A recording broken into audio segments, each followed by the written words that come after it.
내려.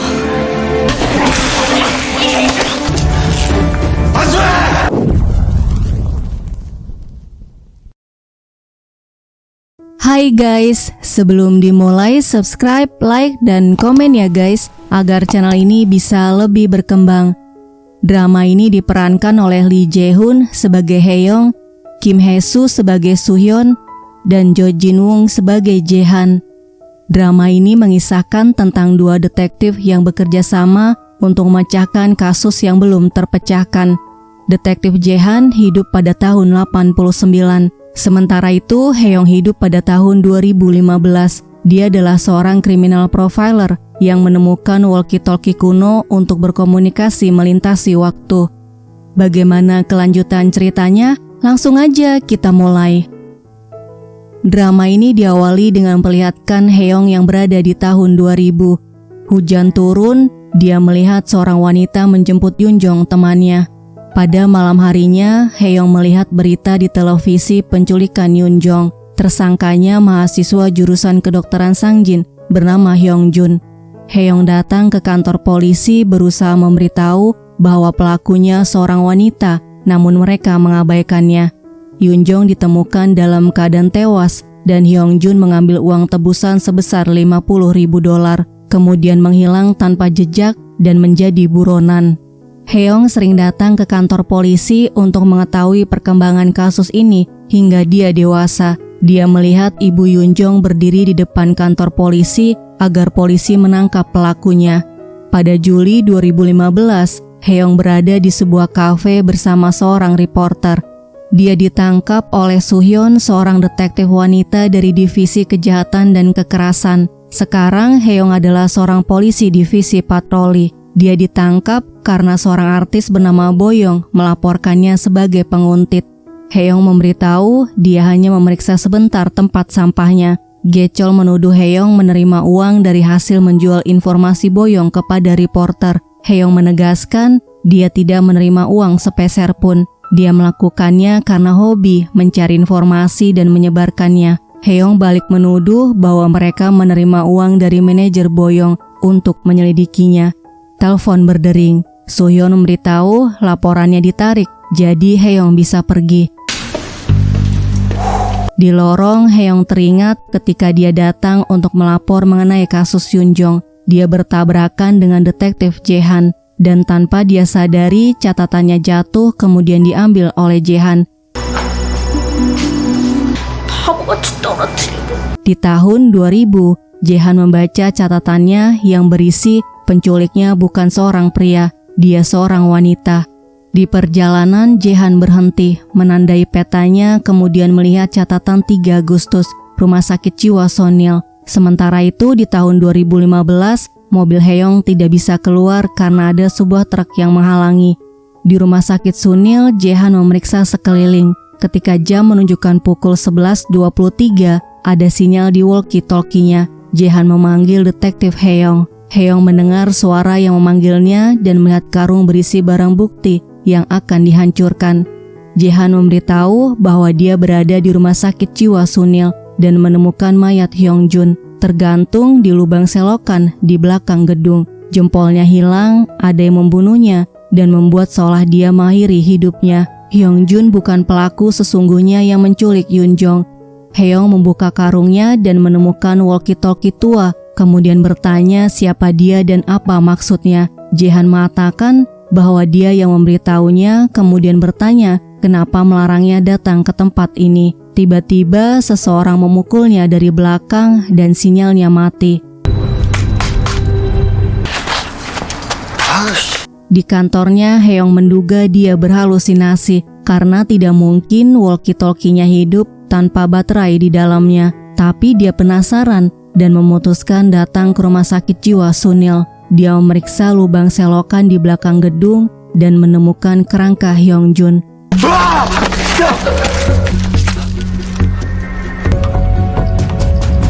Polisi dan tim forensik datang untuk memeriksanya. Hae-young minta untuk membandingkan DNA kerangka itu dengan DNA Hyung-jun, tersangka penculikan Yoon-jong 15 tahun lalu. Dokter forensik memberitahu bahwa ini adalah kerangka pria berusia 20 tahunan dan jempolnya dipotong menggunakan pisau bedah. Suhyun bertanya siapa dia, bagaimana dia tahu bahwa kerangka itu adalah Hyungjun dan tahu lokasinya. Hanya sidik jari jempolnya yang ditemukan di TKP 15 tahun lalu. Kerangka yang mereka temukan tidak ada jempolnya, berarti penculik sesungguhnya membunuh Hyungjun. Tiba-tiba Kapten Jisoo minta Suhyun untuk menyerahkan semua berkas Hyungjun. Berdasarkan Undang-Undang Pembatasan Kasus Penculikan Yunjong akan ditutup dalam 29 jam. Mereka tidak akan bisa menyelesaikan kasus ini dalam waktu 29 jam. Jadi mereka harus mengabaikan kasus ini. Setelah itu, Haeyoung memberitahu Suhyun bahwa orang yang menculik Yunjong seorang wanita tapi dia tidak melihat wajahnya. Dia sudah berusaha memberitahu polisi berulang kali tapi tidak ada yang mau mendengarnya dan mereka menyuruhnya pulang. Haeyoung bertanya apakah dia akan mengabaikannya seperti polisi lainnya. Suhyun memberitahu dia akan diam-diam mencari pelakunya. Haeyoung mengatakan dia akan membantunya, tapi Suhyun menolaknya. Reporter bertanya pada Suhyun apakah Hyunjun mengakhiri hidupnya. Haeyoung memberitahu Hyunjun dibunuh oleh penculik sesungguhnya. Dia mengaku sebagai orang yang menemukan mayat Hyunjun yang tidak berjempol di rumah sakit jiwa Sunil. Pelaku sesungguhnya adalah seorang perawat di rumah sakit jiwa Sunil yang ditutup 15 tahun lalu. Usianya sekitar 30 tahun, tinggi 165 cm, dan polisi memiliki buktinya. Haeyoung dibawa masuk ke dalam. Dia menjelaskan pada Suhyun bahwa mereka tidak punya waktu, jadi harus memancing pelakunya keluar. Jisoo marah setelah melihat beritanya. Suhyun mengatakan bahwa dia memiliki saksi yang diabaikan oleh polisi 15 tahun lalu, jadi sebaiknya mereka melakukan penyelidikan ulang.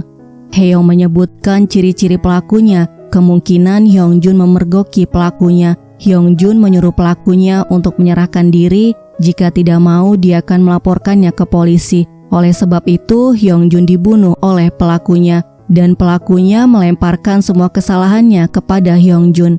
Pelakunya pasti membujuknya untuk datang ke rumah sakit jiwa Sunil, memotong jempolnya kemudian membunuhnya di sana. Suhyun menambahkan berdasarkan bukti yang ditemukan dan potongan jempolnya, dia pasti seorang perawat berusia sekitar 30-an. Haeyoung mengatakan setelah melihat berita, perawat yang curiga dengan rekan kerjanya pasti akan menelpon mereka. Tadi mereka bohong pada media bahwa mereka memiliki bukti kuat. Telepon berdering. 예, 진양서 강력 1팀입니다. Mereka mulai menerima telepon dari perawat yang memiliki rekan kerja dengan ciri-ciri yang disebutkan oleh Haeyoung di depan reporter. Suhyun minta izin pada Jisoo untuk menyelidiki ulang kasus ini. Jisoo memerintahkan untuk menemukan bukti dan mendapatkan pengakuan dari pelaku dalam waktu 24 jam. 20 jam menjelang waktu kasus ini berakhir, Haeyoung memberitahu pelaku menggunakan kartu kredit Hyunjun untuk belanja barang bermerek edisi terbatas. Pelakunya gila belanja dan memiliki kepribadian narsistik. Selanjutnya mereka menemui perawat yang melapor dan memeriksa loker kerjanya. Salah satu detektif mengirim foto isi loker. Perawat itu menghilang dan ponselnya tidak aktif setelah melihat berita kasus Yunjong di televisi. Setelah mereka melacak kartu kreditnya, wanita itu ditemukan di salah satu hotel di Busan. Jisoo memerintahkan untuk menghubungi tim di Busan dan menyiapkan helikopter. Akhirnya mereka berhasil menangkapnya. Suhyun bertanya kepada Seong apakah dia menculik Yunjong pada tanggal 29 Juli tahun 2000 dan meminta tebusan senilai $50.000 lalu membunuhnya. Seong mengaku tidak melakukannya. Haeyoung bertanya tersangka memakai sepatu apa. Gechol memberitahu dia memakai sepatu berwarna coklat. Haeyoung langsung masuk ke dalam, melihat sepatu dan tangannya, kemudian mengatakan pelakunya bukan dia. Pelakunya kidal karena gunting dan cangkir yang ada di dalam loker khusus untuk orang kidal, dan mustahil dia meninggalkan sepatu mahalnya tanpa membawanya ketika dia ingin menghilang. Pelakunya berarti yang melaporkan kepada mereka, yaitu Suah. Dia menjebak polisi dengan mengganti nama di loker. Suah pasti berada tidak jauh dari kantor polisi untuk mengawasi mereka yang sedang dipermainkan. Mereka berpencar mencari di sekitar kantor polisi. 윤수아 씨, Suhyun dan Haeyong berhasil menemukannya. Waktu penyelidikan kasus Yunjong akan berakhir 20 menit lagi. Jadi mereka harus mendapatkan pengakuan Suah atau kasus ini akan ditutup dan Suah bebas. Suhyun memberitahu bahwa mereka menemukan kacamata Yongjun yang ada noda darah pembunuhnya. 15 tahun lalu dia telah membunuh Yongjun di rumah sakit jiwa Sunil dan menculik Yunjong. Waktu mereka tinggal 3 menit lagi sebelum kasus ini ditutup. Suah tersenyum. Dia mengatakan bahwa mereka tidak menemukan buktinya. 아직 못 찾은 거구나. 확실한 증거. Jika memiliki bukti, dia tidak akan menggertak dan menakutinya. Suah menegaskan bahwa dia tidak melakukan pembunuhan. Haeyong masuk, dia mengatakan hasil tes DNA Suah cocok dengan yang ada di kacamata Hyungjun. Padahal hasil tes DNA-nya belum keluar. Dia memaksa Suah untuk mengaku. Terlihat sisa waktu 30 detik lagi. Suah mengatakan dia tidak membunuh mereka. Batas waktunya habis. Suah bertanya kepada mereka apakah dia bisa pergi sekarang. Hasil tes DNA keluar. 99,98% DNA-nya cocok. Suah adalah pelakunya. Tapi batas waktunya sudah habis. Mereka melihat Suah berjalan keluar. Yeongi melaporkan menemukan tiket parkir rumah sakit jiwa Sunil di kantong baju Hyungjun yang berhasil mereka pulihkan. Suhyun menangkapnya atas kasus pembunuhan Hyungjun, bukan penculikan dan pembunuhan Yunjong yang batas waktunya sudah habis. Suhyun melihat jam masuk mereka ke rumah sakit Sunil, yaitu pukul 12:05, tanggal 30 Juli tahun 2000. Kepolisian masih memiliki batas waktu 1 hari untuk kasus Hyungjun. Beberapa bulan kemudian, pemerintah menetapkan bahwa kejahatan serius termasuk pembunuhan, pembakaran, dan penculikan tidak memiliki batas waktu penyelidikan lagi. Jadi kasus yang tidak terselesaikan bisa diselidiki ulang. Di ruang kepala kepolisian Bomju, dia memerintahkan Chisu untuk membentuk tim kasus yang menggantung. Pada suatu malam, walkie-talkie-nya hidup. Haeyong memberitahu berkat dia, mereka bisa memecahkan kasus Yunjong, kemudian bertanya bagaimana dia bisa tahu jasad Hyungjun ada di sana. Jaehan memberitahu dia tidak akan bisa berbicara dengannya lagi, tapi ini bukan akhir, semua ini akan dimulai lagi.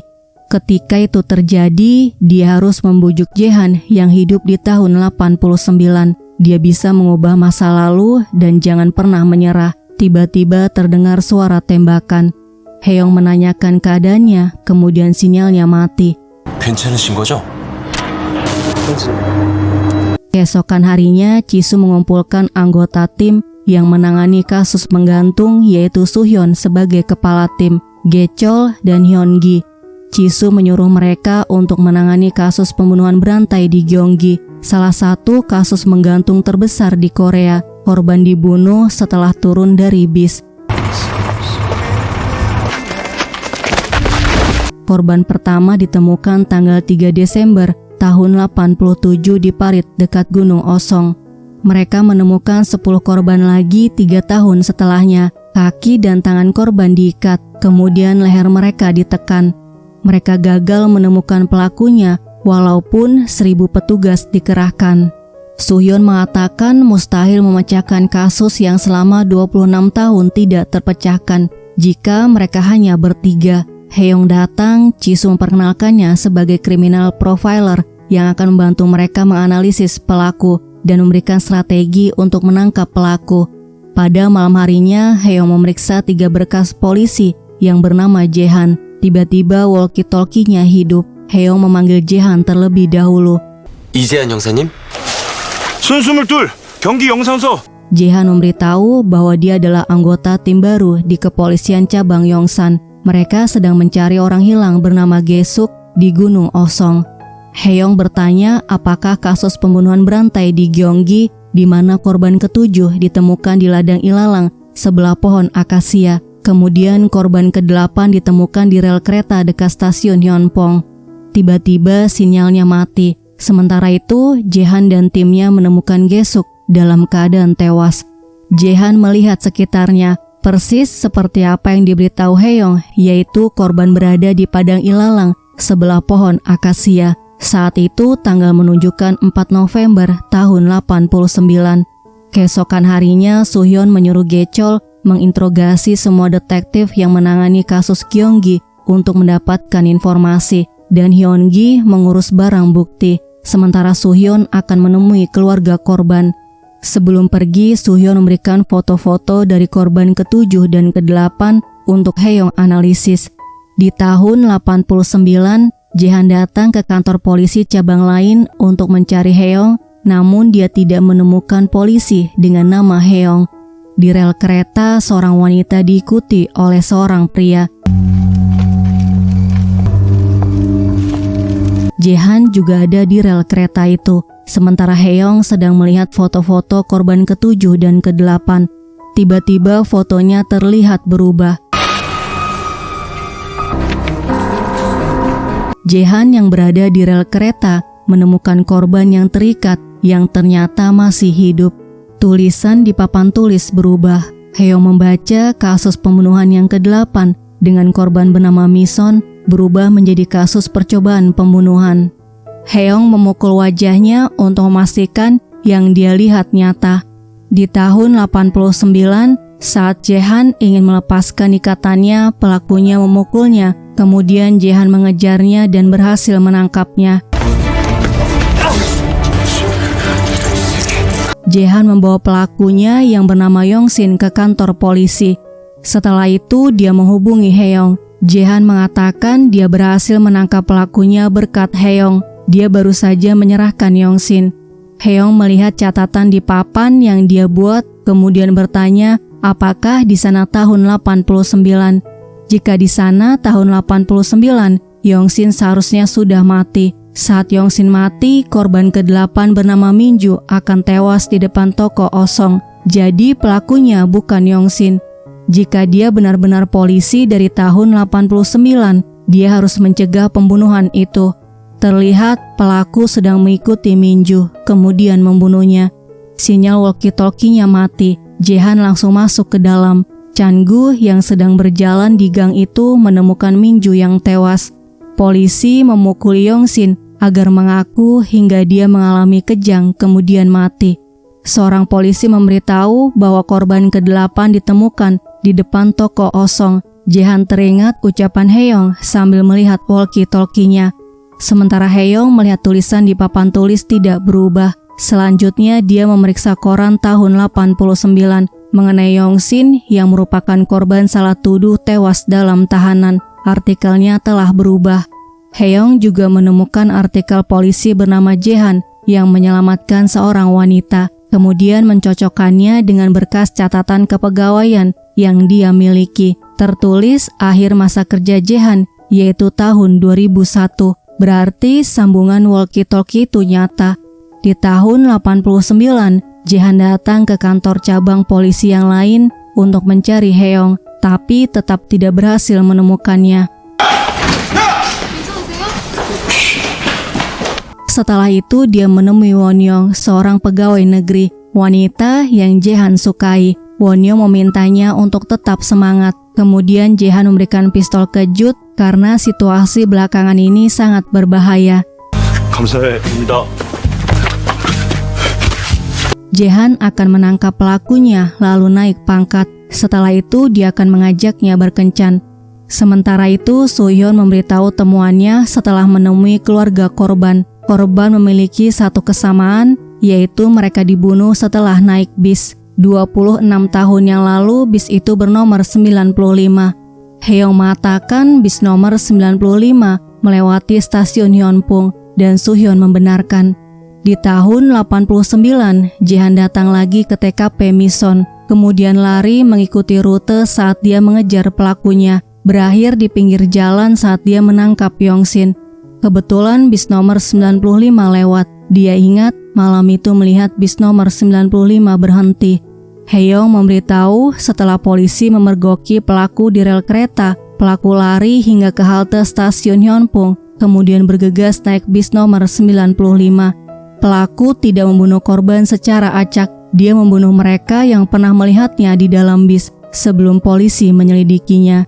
Gechol membenarkan polisi yang menyelamatkan Mison juga mengatakan bahwa pelakunya naik bis. Jae-han berusaha meyakinkan atasannya bahwa pelakunya naik bis nomor 95. Mereka harus menginterogasi penumpangnya agar bisa menangkap pelakunya. Selanjutnya mereka menginterogasi supir bis nomor 95 yaitu Chan-gu. Mereka bertanya apakah ada penumpang yang naik di stasiun Hyunpong dengan ciri-ciri berjaket hitam, memakai topi, dan usia sekitar 20 tahunan. Chan-gu menjawab tidak ada yang naik di stasiun Hyunpong. 그럴 리가 없는데. Suhyun bertanya apakah supir bis itu masih hidup. Gechol memberitahu dia tinggal di panti Werda dan sudah menginterogasinya. Chan-gu menegaskan bahwa tidak ada yang naik di halte stasiun Hyunpong. Suhyun bertanya bagaimana dengan kondektur bis bernama Kyung-sun yang melihat Minju hari itu. Gechol memberikan alamatnya. Suhyun pergi ke rumahnya dengan Hae-yong. Tiba di rumah itu, mereka menemukan Kyung-sun sudah tewas. 그놈입니다. Hyun-gi dan tim forensik datang untuk memeriksa. Di tahun 89, Jae-han diinterogasi atasannya. Dia curiga Jae-han berkomplot dengan pembunuh itu karena Jae-han tahu lokasi percobaan pembunuhan Mison. Dia menyuruh untuk memeriksa apa yang dilakukan Jae-han saat korban lain dibunuh, dan selama pemeriksaan Jae-han akan ditahan. Jam menunjukkan pukul 11:23. Hae-yong menghubungi Jae-han. Dia memberitahu akan ada satu korban lagi yang mati. Hae-yong memintanya untuk menyelamatkan korban berikutnya karena dia berada di tahun 89, sedangkan dirinya berada di tahun 2015. Jika dia bisa menangkapnya, mereka bisa mengubah masa sekarang. Korban ke-9 bernama Won-yong yang bekerja di kantor pemerintahan. Dia akan dibunuh pukul 21.30 tanggal 7 November tahun 89 di Gang Hyunpong. Keesokan harinya, Hae-yong melihat tulisan di papannya belum berubah. Hyun-gi menunjukkan pecahan kaca yang dia temukan di TKP Kyung-sun. Dia akan minta tim forensik untuk memeriksa DNA yang ada di pecahan kaca ini. Sementara Gechol akan memeriksa kamera dashboard mobil yang parkir di sekitar TKP. Suhyun menyuruh Hae-yong menyelidiki perusahaan bisnya. Sementara Suhyun akan menemui Chan-gu si supir bis. Selanjutnya Jae-han pura-pura perutnya sakit, kemudian dia kabur. Dia lari menuju ke rumah Won-yong. Ibu Won-yong memberitahu dia sedang lembur. Dalam perjalanan, Jae-han bertemu dengan Chan-gu. Dia menyebutkan ciri-ciri Won-kyung, kemudian bertanya apakah melihatnya. Chan-gu menunjuk arah di belakangnya. Sementara itu, Hyun-gi memberitahu Gechol bahwa ditemukan sidik jari Chan-gu di pecahan kacanya. Chan-gu juga terlihat di rekaman kamera dashboard mobil di dekat rumah Kyung-sun. Berarti pembunuh Kyung-sun adalah Chan-gu. Di perusahaan bis, Hae-yong menemui supir yang mengenal Chan-gu. Sementara itu, Suhyun bertanya pada perawat pasien bernama Chan-gu di rumah sakit Sehun. Perawat itu memberitahu bahwa dia bukan pasien di sini, tapi wali dari pasien. Gechol menghubungi, dia memberitahu Chan-gu adalah pelaku pembunuhannya. Mereka menemukan sidik jarinya di TKP dan dia ada di rekaman kamera dashboard mobil. Teman Chan-gu memberitahu putra Chan-gu mengalami kecelakaan. Dia terpaksa mengundurkan diri untuk mendapatkan pesangon agar bisa membiayai perawatan putranya. Gechol menyuruh Hae-yong datang ke rumah sakit Sehun untuk menangkap Chan-gu. Hae-yong mengatakan mustahil Chan-gu adalah pelakunya karena perkiraan usia pelakunya adalah 20 tahunan. Dan saat Yong-sin ditahan, Chan-gu sedang mengemudikan bis. Hae-yong bertanya saat putra Chan-gu mengalami kecelakaan, berapa usianya? Pria itu menjawab sekitar 20 tahunan. Istrinya meninggal di usia muda, jadi dia membesarkan putranya sendiri. Chan-gu selalu mengajak putranya ikut naik bis setiap hari hingga putranya dewasa. Di rumah sakit, Suhyun menuju ke ruang perawatan pasien. dia menemukan putra Chan-gu bernama Jin-hyung. Hae-yong menduga Chan-gu berbohong saat diinterogasi oleh polisi demi menyelamatkan putranya. Di terminal, Jin-hyung memberitahu ayahnya akan pulang lebih dulu. Di depan toko kosong, Chan-gu menemukan jasad Min-ju dan melihat Jin-hyung lari meninggalkan TKP. Hae-yong memberitahu bahwa pelaku pembunuhan Gyeong-gi bukan Chan-gu. Chan-gu membunuh Kyung-sun untuk menghapus bukti. Tiba-tiba Jin-hyung menyerangnya. 형사님? 형사님 내 말 듣고 있어요? Mereka tiba di rumah sakit dan langsung menuju ke ruangan Jin-hyung. Soo-hyun melukai kepala Jin-hyung menggunakan lampu. Di televisi, media memberitakan pelaku pembunuhan berantai Gyeong-gi akhirnya ditangkap setelah 26 tahun. Chan-gu mengaku melakukan pembunuhan 26 tahun lalu dan membunuh Kyung-sun demi menyelamatkan putranya.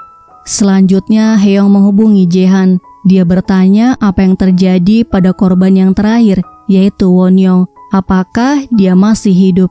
Jae-han balik bertanya apakah dia berhasil menangkap pelakunya. Apakah pelakunya Chan-gu, si supir bis? Hae-yong menjawab bukan. Jae-han memaksa Hae-yong untuk memberitahunya. Setelah mengikuti arah yang diberitahu Chan-gu, dia mendengar suara teriakan kemudian menemukan Won-young dalam keadaan sudah tidak bernyawa. Jae-han mengatakan dia akan membunuh pelakunya dengan tangannya sendiri. Hae-yong melarangnya karena itu artinya dia akan menjadi penjahat. Kemudian menyuruhnya untuk menyelidiki Kyung-sun, si kondektur bis. Di rumah Kyung-sun, Hae-yong mengajak Soo-young untuk mencari bukti pembunuhan karena alasan Kyung-sun dibunuh untuk menghilangkan bukti. Hae-yong menduga barang bukti disembunyikan di suatu tempat. Di salah satu pakaian Kyung-sun ditemukan tiket bis menuju Sonyang. Gechol melaporkan Kyung-sun memiliki sepupu di kota Sonyang, di mana pada tahun 2002 sampai tahun 2004 Kyung-sun pernah tinggal di sana. Di rumah sepupu Kyung-sun, mereka menemukan barang bukti pistol kejut milik Won-young di dalam tas milik Kyung-sun. Hae-yong datang ke rumah sakit Sehun. Dia memeriksa tubuh Jin-hyung dan menemukan bekas luka pistol kejut. Di kantor polisi Gyeong-gi, Bom-ju akan melakukan konferensi pers. Soo-hyun menyerahkan bukti bahwa pelakunya adalah Jin-hyung. Bom-ju minta Soo-hyun untuk menjelaskannya kepada reporter. Setelah mereka diinterogasi, Kyung-sun bertanya bukankah ciri-ciri pelaku mirip dengan Jin-hyung. Kemudian bertanya lagi Jin-hyung naik dari halte mana. Chan-gu mengatakan Jin-hyung sudah ada di bis dari awal bis berangkat. Di hari pembunuhan Won-young, Kyung-sun mengikuti Chan-gu. Dia melihat Chan-gu bertemu dengan Jae-han, kemudian menemukan Jin-hyung membekap Won-kyung. Won-kyung melukainya menggunakan pistol kejut, tapi naasnya dia berakhir kehilangan nyawanya. Kyung-sun menemukan pistol kejutnya yang jatuh. Soo-hyun menjelaskan ditemukan DNA pembunuhnya, darah dan sidik jari Won-kyung di pistol kejut milik Won-kyung. Pelaku adalah putra Chan-gu bernama Jin-hyung. Dia sudah lama terbaring di rumah sakit karena kecelakaan 26 tahun lalu yang membuatnya lumpuh dari pinggang ke bawah. Sementara itu di ruang interogasi, Hae-yong menunjukkan foto korban pembunuhan 26 tahun lalu. Chan-gu mengatakan putranya yang malang sudah membayar kesalahannya. Jae-han datang menemuinya dan langsung mengacungkan senjata. Saat melihat Jin-hyung, Jae-han mengenalinya. Jin-hyung langsung kabur dan Jae-han mengejarnya hingga ke atap gedung terbengkalai. Dia memukulinya hingga Chan-gu memukulnya. Jae-han mengatakan jika dia jujur, mungkin Won-kyung masih hidup. Chan-gu memberitahu hari itu tidak satupun penumpang di bis itu selamat. Hanya dirinya saksi satu-satunya. Dan dia menegaskan putranya tidak bersalah. Jae-han memutuskan akan mengakhirinya sendiri karena dia tidak punya bukti dan saksi. Jin-hyung jatuh, Jae-han memegang tangannya, tapi Jin-hyung malah tersenyum. Akhirnya Jae-han melepaskan pegangan tangannya. Jae-han datang ke rumah sakit. Dia mengatakan akan menyerahkan dirinya, tapi Jin-hyung harus menyerahkan diri juga. Chan-gu mengatakan mereka tidak perlu lapor polisi. Putranya jatuh karena tergelincir dan dia tidak ada di sana. Sekarang putranya sudah menebus semuanya dan hidupnya menderita. Kemudian menyuruh Jae-han pergi. Hae-yong bertanya jika hari itu Jae-han membunuh putranya, Apakah dia bisa melupakannya? Hidup bahagia, makan dan tidur nyenyak. Itulah yang dirasakan keluarga korban. Siapapun itu tidak pantas mati. Suhyun menghampiri Haeyong. Dia menyuruhnya minum agar bisa melupakan mayat pertama yang Haeyong lihat. Haeyong melihat memar di leher Suhyun. Dia menyuruhnya ke dokter, kemudian memberitahu bahwa mayat Kyungsun bukan pertama kalinya yang dia lihat. Di rumahnya, Haeyong teringat ketika kakaknya ditangkap dan dia hanya bisa menangisinya. Setelah kakaknya bebas, dia datang untuk menemuinya. Namun ternyata kakaknya tewas mengakhiri hidupnya. Haeyong datang ke rumah Won-young. Ibu Won-young melihat di berita bahwa mereka berhasil menangkap pelakunya karena pistol kejut milik Won-young. Kemudian memberitahu bahwa pistol kejut itu dari detektif Jae-han, pria yang Won-young sukai. Pada malam harinya, Haeyong menghubungi Jae-han. Dia memberitahu berkat bukti yang ditinggalkan Jae-han, mereka berhasil menangkap pelaku pembunuhan berantai di Gyeonggi. Di tahun 89, Jae-han tidak bisa menangkap pelakunya karena teknologi yang ada tidak bisa membuktikan siapa pelakunya. Haeyong menutup pembicaraan mereka dengan mengucapkan terima kasih. Selanjutnya, Haeyong bertanya pada Jisoo mengenai detektif di Departemen Kejahatan dan Pembunuhan yang bekerja pada tahun 2000 bernama Jae-han. Saat itu, Jisoo bekerja sama dengan Jae-han di departemen yang sama. Haeyong bertanya alasan Jae-han dipecat. Jisoo memberitahu dia menghilang. Bagian provos yang bertanggung jawab atas kasus hilangnya Jae-han. Haeyong minta berkas kasus hilangnya Jae-han di bagian provos. Dia menemukan Jae-han memiliki ciri khusus, yaitu jahitan di bahu kanan bekas operasi. Setelah memeriksa berkasnya, Haeyong menyimpulkan bahwa Jae-han telah dijebak atas penipuan dan dibunuh. Di tahun 89, sebuah rumah mewah dirampok. Polisi yang memang mengintai rumah itu mendengar suara pecahan kaca dan langsung bergerak. Mereka berhasil menangkap seorang pria yang ternyata adalah Jae-han. Jae-han memberitahu dia mau pergi ke toilet. Pelaku yang sebenarnya berhasil kabur. Di kantor polisi, mereka dibagikan informasi beberapa profil perampok profesional yang kemungkinan adalah pelakunya. Salah satunya adalah teman Jae-han bernama Kyung-tae. Kyung-tae bersumpah bukan dia pelakunya. Yoonji, putri Kyung-tae, mengatakan berdasarkan berita yang dia lihat, pencurinya amatir. Dia tidak hati-hati dan tidak tahu cara menjual barang. Kyung-tae mengatakan sebuah rumah mewah pasti memiliki sistem keamanan terbaik, tapi pencuri itu berhasil membobolnya. Kemungkinan dia kenal orang dalam. Sebelum pulang, Yoonji mengatakan menganggap Jae-han sebagai pamannya. Dia harus mempercayainya bahwa pelaku pencurian itu bukan ayahnya. Pada malam harinya, tiba-tiba transmisi walkie-talkie-nya hidup. Jae-han bertanya apakah dia benar-benar Haeyong, apa yang dia lakukan selama 6 tahun. Haeyong bertanya apakah di sana tahun 95. Di sini masih tahun 2015. Percakapan terakhir mereka seminggu yang lalu yaitu 10 November tahun 89. Jae-han mengatakan tidak masalah jika tahun mereka berbeda. Kemudian dia minta tolong. Ada perampokan terkenal di tahun 95. Siapa pelakunya? Haeyong memberitahu kasus itu belum terpecahkan. Dia pernah membuat profil pelakunya. Kalaupun dia mengetahui sesuatu, dia tidak bisa memberitahunya karena berbahaya mengubah masa lalu. Jae-han bertanya kapan perampokan berikutnya. Haeyong memberitahu bahwa rumah keempat adalah yang terakhir. Tidak ada pembobolan rumah lain setelah itu. Kemudian dia menyuruh Jae-han memeriksa alarm keamanan, garasi, tembok, atau pintu belakang. Selain itu, dia harus memeriksa kotak surat atau tempat sampah di rumah itu. Haeyong menyuruhnya berhati-hati karena seseorang yang seharusnya tidak mati bisa mati karena sambungan transmisi ini, dan mengubah masa lalu itu artinya mengubah masa kini. Bangun dari tidurnya, Haeyong melihat artikelnya berubah. Kyung-tae ditangkap sebagai pelakunya. Di kantor, Haeyong bertanya apakah mereka tahu mengenai kasus pembobolan tahun 95. Hyun-gi memberitahu pelakunya sudah bebas setelah menjalani masa hukuman selama 20 tahun. Selama di penjara, dia selalu mengatakan bahwa dia tidak bersalah dan difitnah. Oleh sebab itu, hukumannya ditambah hingga 20 tahun. Di sebuah rumah, seorang wanita bernama Yojin sedang mengambil obat. Tiba-tiba Kyung-tae muncul. Kemudian dia meninggalkan sidik jarinya di kaca.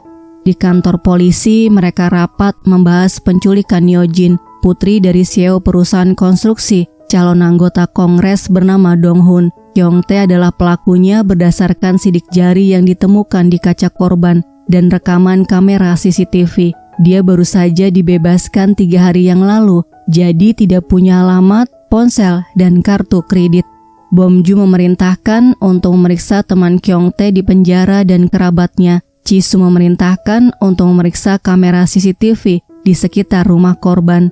Setelah rapat, Hae-young memberitahu bahwa ini bukan penculikan biasa karena Kyung-tae seorang profesional pencurian. Kenapa dia meninggalkan sidik jari di TKP dan menunjukkan wajahnya di kamera CCTV? Dia mungkin punya motivasi lain melakukan kejahatannya kali ini. Hae-young datang ke penjara dan bicara pada sipir penjara. Pria itu memberitahu bahwa Kyung-tae berusaha kabur beberapa kali, tapi akhirnya dia bersikap tenang dan belajar mengenai kelistrikan. Kyung-tae sering kejang di penjara setiap kali melihat api karena putrinya meninggal dalam kebakaran di jembatan Hanyong. Hae-young memeriksa artikel kecelakaan di jembatan Hanyong.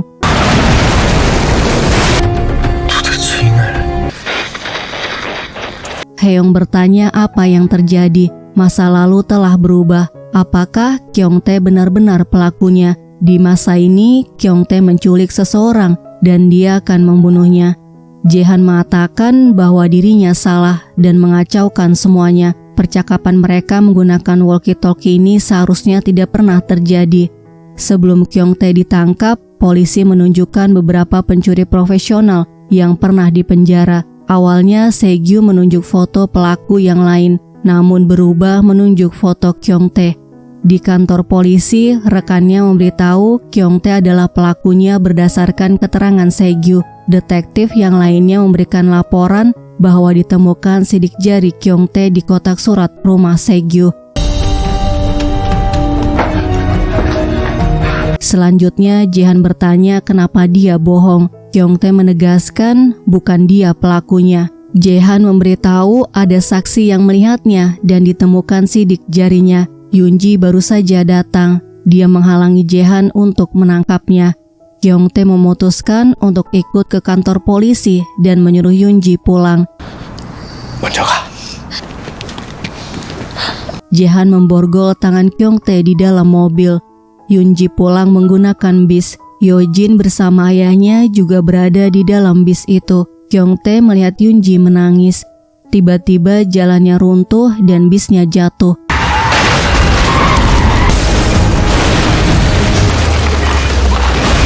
Jae-han melihat Yoon-ji terluka parah. Dia berusaha turun ke bawah untuk menyelamatkannya. Sementara Kyung-tae tidak bisa berbuat apa-apa karena tangannya terborgol. Saat pertolongan datang, ayah Yojin memaksa agar mereka menyelamatkan Yojin terlebih dahulu. Akhirnya Yoon-ji tewas karena terjadi ledakan dan kebakaran.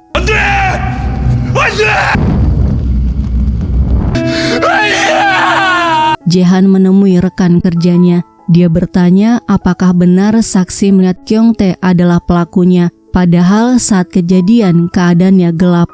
Pria itu memberitahu mereka sudah mendapatkan kesaksian Se-gyu bahwa Kyung-tae pelakunya, jadi sudah cukup untuk menangkapnya. Jae-han memberitahu Hae-young bahwa Kyung-tae bukan pelakunya. Hae-young menyuruhnya untuk menemukan pelaku yang sebenarnya dan menyelesaikan masalah yang mereka ciptakan. Hae-young memberitahu Soo-hyun bahwa Yojin bukan target sebenarnya. Kyung-tae berpikir Dong-hun membunuh Yoon-ji saat jembatan Hanyong runtuh. Kyung-tae orang yang sangat hati-hati dan teliti. Jika dia mau membunuh Yojin karena Yoon-ji tewas, dia pasti akan langsung membunuhnya, bukan menculiknya. Kyung-tae ingin Dong-hun melihat putrinya mati, sama seperti yang dia alami. Di jembatan Hanyong, Dong-hun bertemu Kyung-tae. Kyung-tae mengirim pesan menyuruhnya datang sendiri ke jembatan Hanyong. jika ingin putrinya selamat. Dong-hun memohon agar Kyung-tae melepaskan putrinya. Sementara itu, Hae-young mencari Kyung-tae di sekitar jembatan Hanyong dan Soo-hyun menghubungi Ge-chol memintanya untuk menyuruh tim yang lain datang ke jembatan Hanyong. Hae-young menghentikan mobilnya, berusaha menyeberang jalan dan berhasil menemukan Kyung-tae. Dia bertanya di mana Yojin. Hae-young melihat Kyung-tae memandangi Tugu untuk mengenal korban kecelakaan jembatan Hanyong dan melihat truk pendingin tidak jauh dari tempat itu. Dia memberitahu Soo-hyun ada truk pendingin di depan Tugu jembatan Hanyong. Soo-hyun berusaha membuka pintu truknya. Hae-young teringat ucapan sipir di penjara bahwa Kyung-tae mempelajari kelistrikan. Kyung-tae akan membunuh Yojin dalam kebakaran, sama seperti yang dialami Yoonji. Dia buru-buru lari ke arah Soo-hyun. Saat Soo-hyun menyalakan lampu, terjadi ledakan. Yojin selamat, sementara Soo-hyun tewas dalam ledakan. Di tahun 89, Jae-han memeriksa ulang kasus pencuriannya untuk mengubah masa depan. Dia memeriksa rute pelarian pelaku. Malam itu polisi berjaga di sekitar rumah itu, tapi pelaku bisa lolos. Begitu juga dengan Hae-young. Dia mencari informasi di internet, kemudian menulis di papan tulis daftar rumah mewah yang dibobol. Keesokan harinya, Ge-chol memberikan berkas kasus pembobolan rumah mewah di meja Hae-young. Hae-young menemukan keempat anak korban yang rumahnya dirampok, berteman dan sekolah di tempat yang sama sejak kecil. Segyu bersaksi bahwa Kyung-tae pelakunya. Selanjutnya, Hae-young memberitahu Kyung-tae membunuh seorang petugas polisi. Dia telah membaca kesaksian Segyu yang janggal. Sepertinya dia sudah mengenal Kyung-tae dan menargetkannya.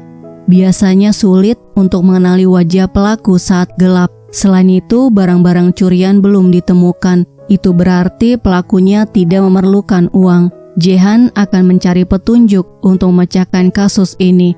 Hae-young mengunjungi Kyung-tae di penjara dengan membawa berkas kasus pencurian tahun 95.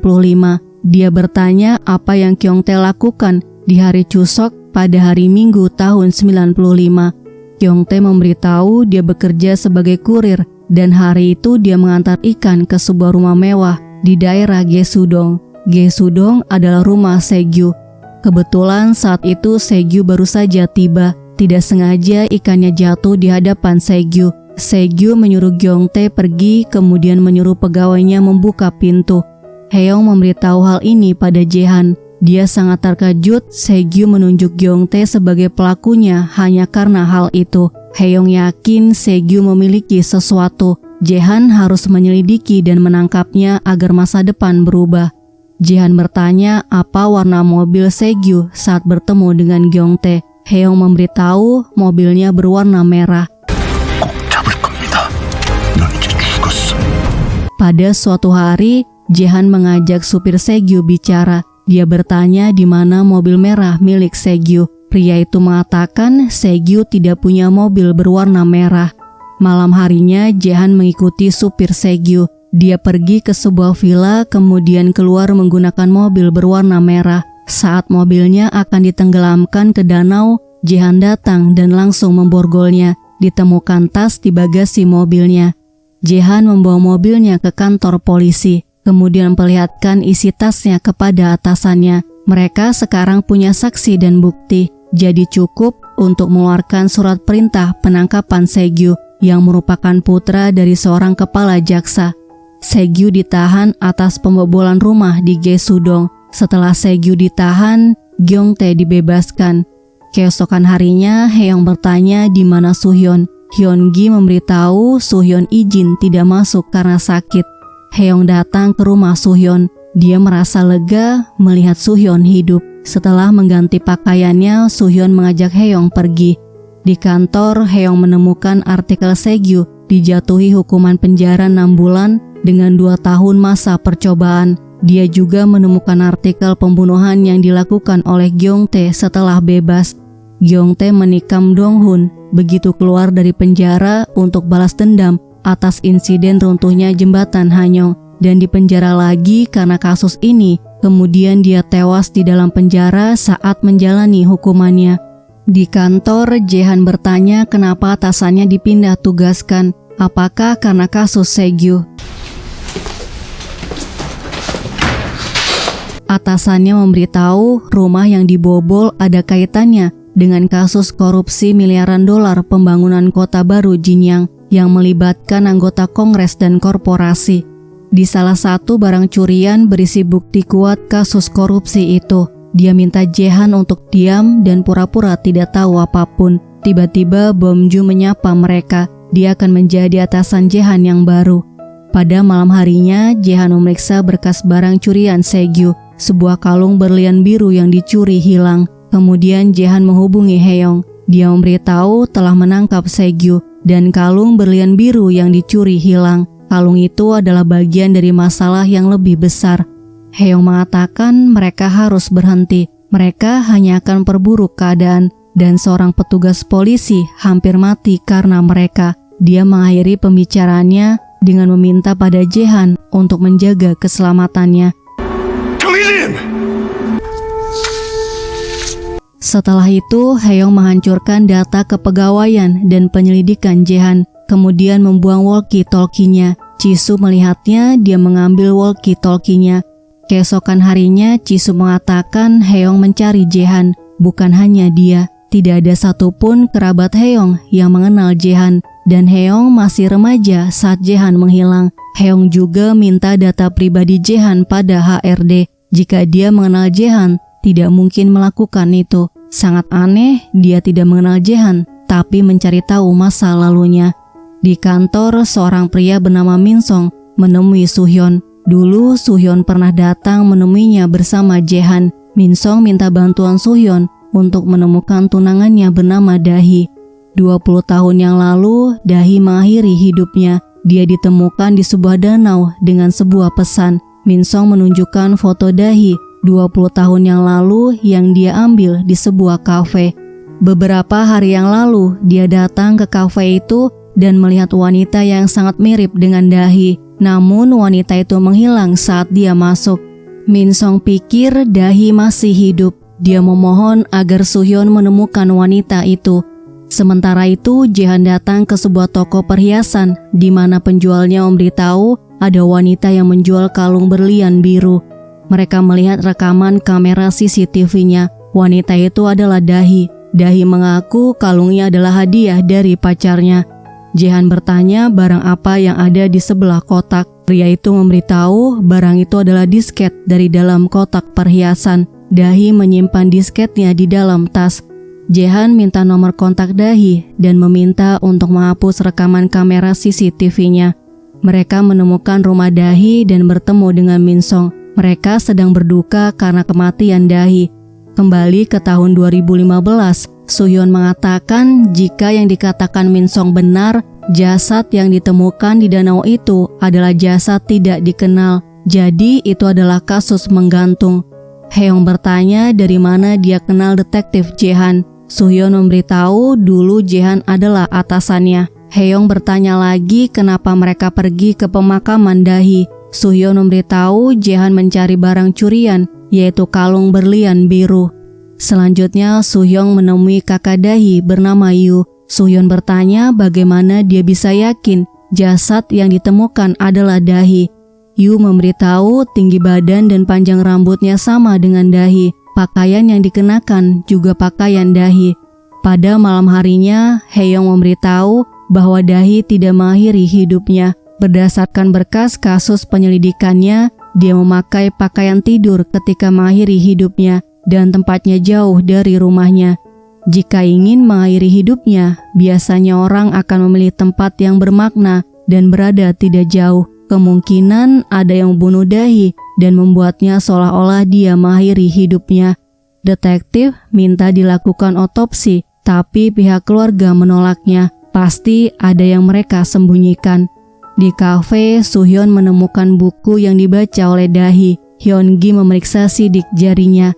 Hasil sidik jarinya cocok, wanita itu memang Dahi. 그 남자 말이 맞았어요.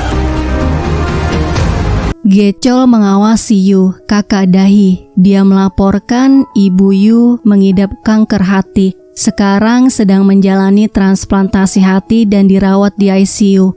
Suhyun menyuruhnya untuk terus mengawasinya. Sementara itu, dia menemui Minsong, tunangan Dahi. Minsong memberitahu bahwa Dahi punya masalah dengan agensinya. Heong menemui pemilik agensi tempat Dahi bekerja. Pria itu menyangkal mengenal Dahi. Heong mengancam akan menangkapnya. Akhirnya dia memberitahu Dahi dan artis pendatang baru di bawah naungannya diminta Segyu untuk melayaninya dan teman-temannya di vilanya. Namun Dahi tidak mau minum, membuat Segyu kesal, kemudian menyeretnya ke kamar. Salah satu teman Segyu merekamnya.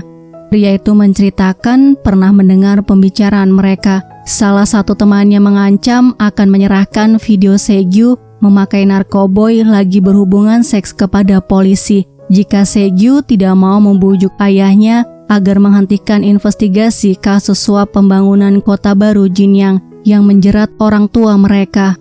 Segyu merampok rumah teman-temannya untuk mencari video itu. Dia mengambil barang berharga untuk membuatnya tampak seperti pencurian. Heong memberitahu Suhyun pelaku yang membunuh Dahi adalah Segyu karena dia memiliki kalung berlian biru. 내가 절대 가만두지 않을 겁니다. Suhyun bertanya apakah kalung berlian biru pernah ditemukan setelah Dahi meninggal atau adakah kemungkinan orang yang menyimpannya untuk Dahi. Minsong memberitahu detektif Jehan menanyakan hal yang sama. Setelah pemakaman Dahi, dia memeriksa apartemennya. Mereka hanya menemukan foto Jihi, sedangkan barang-barang lainnya dibawa oleh kakak Dahi. Jihi adalah teman Dahi dari kampung yang ingin menjadi artis. Dia sering menginap di apartemen Dahi ketika ada audisi. Suhyun bertanya apakah Jihi datang ke pemakaman Dahi. Minsong menjawab tidak. Suhyun minta Hyungi memeriksa data Jihi. Orang tua Jihi sudah meninggal. Dia pergi ke Jerman bulan Desember tahun 95 dan menetap di sana. Jihi tercatat memasuki Korea 2 minggu yang lalu. Suhyun pergi ke rumah sakit. Dia menemui Yu, kakak Dahi. Suhyun bertanya apakah Jihi yang menjadi donor untuk ibunya adalah Dahi yang dikira semua orang telah meninggal 20 tahun lalu. Yu tidak bisa menjawabnya. Gecol masuk kemudian melihat papan nama. Sementara Suhyun memanggilnya dengan nama Dahi. Suhyun bertanya 20 tahun yang lalu apa yang terjadi. Dahi memberitahu dia kembali ke villa untuk meminta video ketika Segyu memperkaosnya. Segyu memaksanya untuk menonton video itu bersama. Kemudian dia memperlihatkan hasil curiannya dan berlian biru. 죽이지, Saat Segyu tertidur karena mabuk, Dahi mengambil berlian birunya. Tidak lama kemudian Segyu ditahan atas pencurian itu. Setelah bebas, Segyu menelponnya. Dia minta Dahi untuk membalikan kalung berlian birunya. Dahi mengatakan dia tidak ingin bertemu dengannya lagi dan akan menyerahkan diri kepada polisi besok. Pada malam harinya, Segyu datang ke apartemen Dahi. Dia tidak punya pilihan selain menonton temannya mati. Dia terlalu takut untuk menghentikannya karena Segyu pasti akan membunuhnya jika menunjukkan diri. Setelah itu dia bersembunyi di rumah ibunya. Polisi menelpon memberitahu bahwa dia meninggal. Saat itulah dia memutuskan untuk hidup sebagai Jihi. Suhyun bertanya apakah dia punya bukti yang mendukung ceritanya. Yu memberitahu bahwa mereka punya buktinya. Saat membereskan barang-barang Dahi, dia menemukan alat perekam di kasur. Isi rekamannya adalah semua yang terjadi malam itu. Di kantor, Suhyun memberitahu mengenai kasus menggantung di tahun 95 yang sedang mereka tangani kepada Jisoo. Kemudian menunjukkan buktinya bahwa tersangka utamanya adalah Segyu. Sekarang Segyu adalah pengacara yang bekerja di firma hukum HK, firma hukum terbaik di Korea. Mereka bersama-sama mendengarkan rekaman ketika Dahi sedang berlatih untuk audisi dengan merekam suaranya. Dia berlatih hingga ketiduran. Jihi sedang menginap di rumahnya untuk audisi keesokan harinya. Dia mematikan lampunya. Dahi terbangun karena haus. Saat dia minum, Segyu datang lalu membunuh Jihi. Jisoo dan Bomju mendengarkan rekaman ini bersama Segyu. Bomju berjanji rekamannya tidak akan tersebar dan akan memastikan kasusnya tidak akan sampai ke pengadilan. Dia juga akan menyingkirkan saksi satu-satunya, yaitu Ji-hee. Keesokan harinya, Segyu datang ke kantor polisi untuk memenuhi panggilan, sementara Soo-hyun dalam perjalanan menjemput Dahi. Tiba di rumah sakit, Yu memberitahu Dahi dibawa oleh seorang perawat pria. Perawat yang mengikuti Soo-hyun memberitahu bahwa di rumah sakit mereka tidak ada perawat pria. Soo-hyun langsung menuju ke parkiran basement. Mereka berkelahi, kemudian Soo-hyun kabur dengan mobil pria itu yang di dalamnya ada Dahi. Di ruang interogasi, Hae-young memutar rekaman suara malam pembunuhan, kemudian bertanya apakah dia membunuh Dahi. Segyu balik bertanya apakah dia bisa membuktikan bahwa rekaman ini direkam di rumah Dahi 20 tahun yang lalu. Terlihat Bomju dan Jisoo mengawasi mereka. Hae-young memberitahu buktinya ada di akhir rekamannya. Dia memutar lanjutan rekaman suaranya. Setelah membunuh Dahi, Segyu mencari kalung berlian biru di lemari Dahi dan menemukannya. Tiba-tiba Min Song datang. Dia mengetuk pintu sambil memanggil nama Dahi, membuat Segyu buru-buru membungkus jasadnya. Hae-young memberitahu yang mengetuk pintu adalah Min Song, tunangan Dahi, dan dia mengakui bahwa malam itu dia ke rumah Dahi. Rekamannya berbeda dari yang Segyu dengar. Hae-young menyuruhnya untuk mengakui perbuatannya. Kemudian Soo-hyun masuk dengan Dahi. Segyu ketakutan, kemudian mengatakan bagaimana mungkin dia masih hidup padahal dirinya sudah membunuhnya. Dahi memberitahu bahwa dia telah membunuh Ji-hee, bukan dirinya.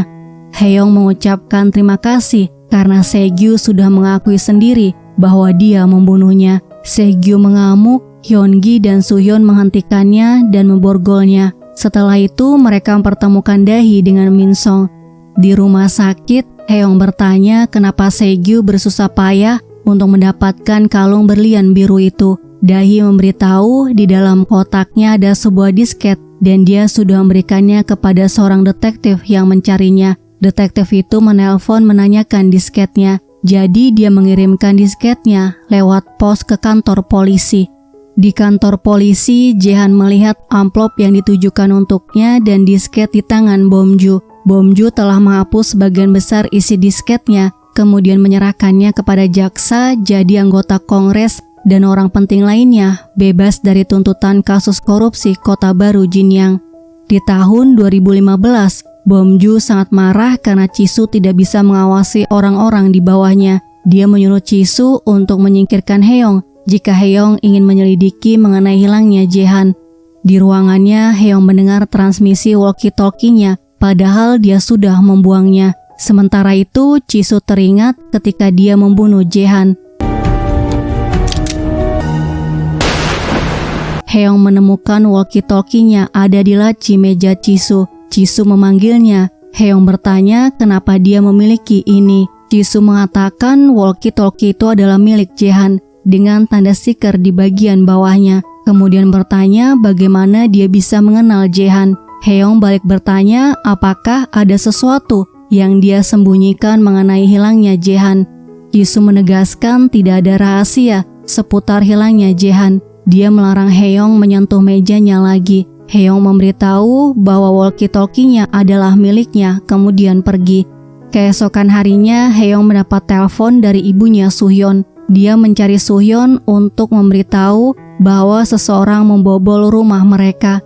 Tiba di rumah Soo-hyun, ternyata keponakan Soo-hyun yang membuat rumah mereka berantakan. Hae-young membantu membereskan rumahnya dan menemukan buku catatan Jae-han. Di halaman belakang, dia menemukan selembar kertas berisi kasus-kasus yang ditangani oleh Jae-han. Di rumahnya, Hae-young melihat lagi kertas itu. Jae-han menangani kasus pembunuhan berantai Gyeonggi tahun 89, kasus pembobolan rumah mewah tahun 95. Tahun 97, dia menangani kasus Hong Won-dong, kemudian mencarinya di internet. Di tahun 97, seorang wanita makan di sebuah tos serba dengan gelisah sambil mendengarkan lagu. Jinwoo memperhatikannya dari meja kasir. Dalam perjalanan pulang, mereka bertabrakan. 저기요. Jinwoo minta tolong pada wanita itu mencari anjingnya yang hilang. Wanita itu menemukan anjingnya. Tiba-tiba Jinwoo menutup kepalanya. Di toilet rumahnya dia mengatakan hidup itu sulit. Kemudian menenangkan wanita itu sambil bilang dia akan membantunya. Suatu hari seorang pria melihat selimut yang dibuang dan menemukan di dalamnya jasad seorang wanita. Di tahun 2015, Haeyoung membaca tidak ada pelaku yang ditangkap pada kasus Hong Won-dong. Transmisi walkie-talkie-nya hidup. Haeyoung memanggil Jae-han. Dia bertanya tahun berapa di sana. Jae-han memberitahu sekarang tahun 97. Haeyoung bertanya apakah dia sedang menyelidiki kasus Hong Won-dong. Jae-han belum mengetahui tentang kasus ini dan bertanya balik apa yang terjadi di Hong Won-dong. Haeyoung mengatakan dia tahu mengenai kasus ini dari selembar kertas yang dia temukan dari halaman belakang buku catatannya. Haeyoung menjelaskan dalam catatan tertulis kasus pembunuhan berantai Gyeonggi tahun 89, kasus pembobolan rumah mewah tahun 95, tahun 97 kasus Hong Won-dong, dan kasus perkosaan massal di Inju tahun 99. Belum selesai mereka bicara, sambungan walkie-talkie-nya mati. Jae-han mengambil selembar kertas dari buku catatannya. Ada 2 kasus yang dia catat, yaitu tahun 89 dan 95. Keesokan harinya, Jae-han datang ke kantor polisi cabang Hong Won-dong. Temannya memberikan berkas kasus pembunuhan yang kepalanya dibungkus dengan plastik. Di tahun 2015, Soo-yeon datang ke gedung badan forensik. Ditemukan kerangka tidak dikenal di Gunung Dongyi. Soo-yeon selalu datang ke badan forensik setiap dokter memberitahu ada kerangka yang ditemukan. Dia masih mencari Jae-han yang menghilang dan berharap bisa menemukannya dalam keadaan hidup atau mati. Dokter memberitahu jasadnya dibungkus dalam plastik dan diikat dengan tali. Korban tewas karena lehernya ditekan. Di kantor, Soo-yeon mengajak mereka untuk menyelidiki kasus Hong Won-dong yang terjadi di tahun 97. 2 wanita ditemukan tewas karena lehernya ditekan. Fakta lainnya, jasad korban dibungkus dan pelaku memakai plastik hitam untuk menutupi kepala korban. Kasus ini terjadi di yurisdiksi yang berbeda, jadi tidak ada kemiripan. Soo-yeon memberitahu kemarin ditemukan 1 jasad lagi yang dibungkus di Gunung Dongyi. Dia bernama Yongjin, berusia 35 tahun, yang menghilang tahun 2001 dan tinggal di Hong Won-dong. Selanjutnya mereka menginterogasi suami Yongjin. Dia memberitahu Yongjin mengalami depresi setelah melahirkan. Soo-yeon memberitahu korbannya sama dengan di tahun 97, yaitu mereka mengalami depresi. Di tahun 97, Jae-han menginterogasi teman kerja korban pertama. Pria itu memberitahu bahwa korban selalu menyendiri, pendiam, dan mendengarkan musik sendirian di sudut ruangan. Selanjutnya, Jae-han menginterogasi teman kerja korban kedua. Dia memberitahu korban orang yang murung, pendiam, dan suka mendengarkan lagu sedih. Jae-han menemukan kedua korban memiliki satu kesamaan, yaitu suka mendengarkan lagu sedih dan menggunakan earphone karena sedang depresi. Di kantor, Soo-yeon melihat berkas kasus penyelidikan Hong Won-dong di meja Jae-han. Dia memutuskan untuk berjalan di rute yang korban lalui sambil mendengarkan lagu untuk menemukan lokasi yang dikunjungi kedua korban agar mendapatkan petunjuk. Soo-yeon membeli minuman di tos serba. Jinwoo memandanginya dari meja kasir. Soo-yeon melanjutkan berjalan kaki.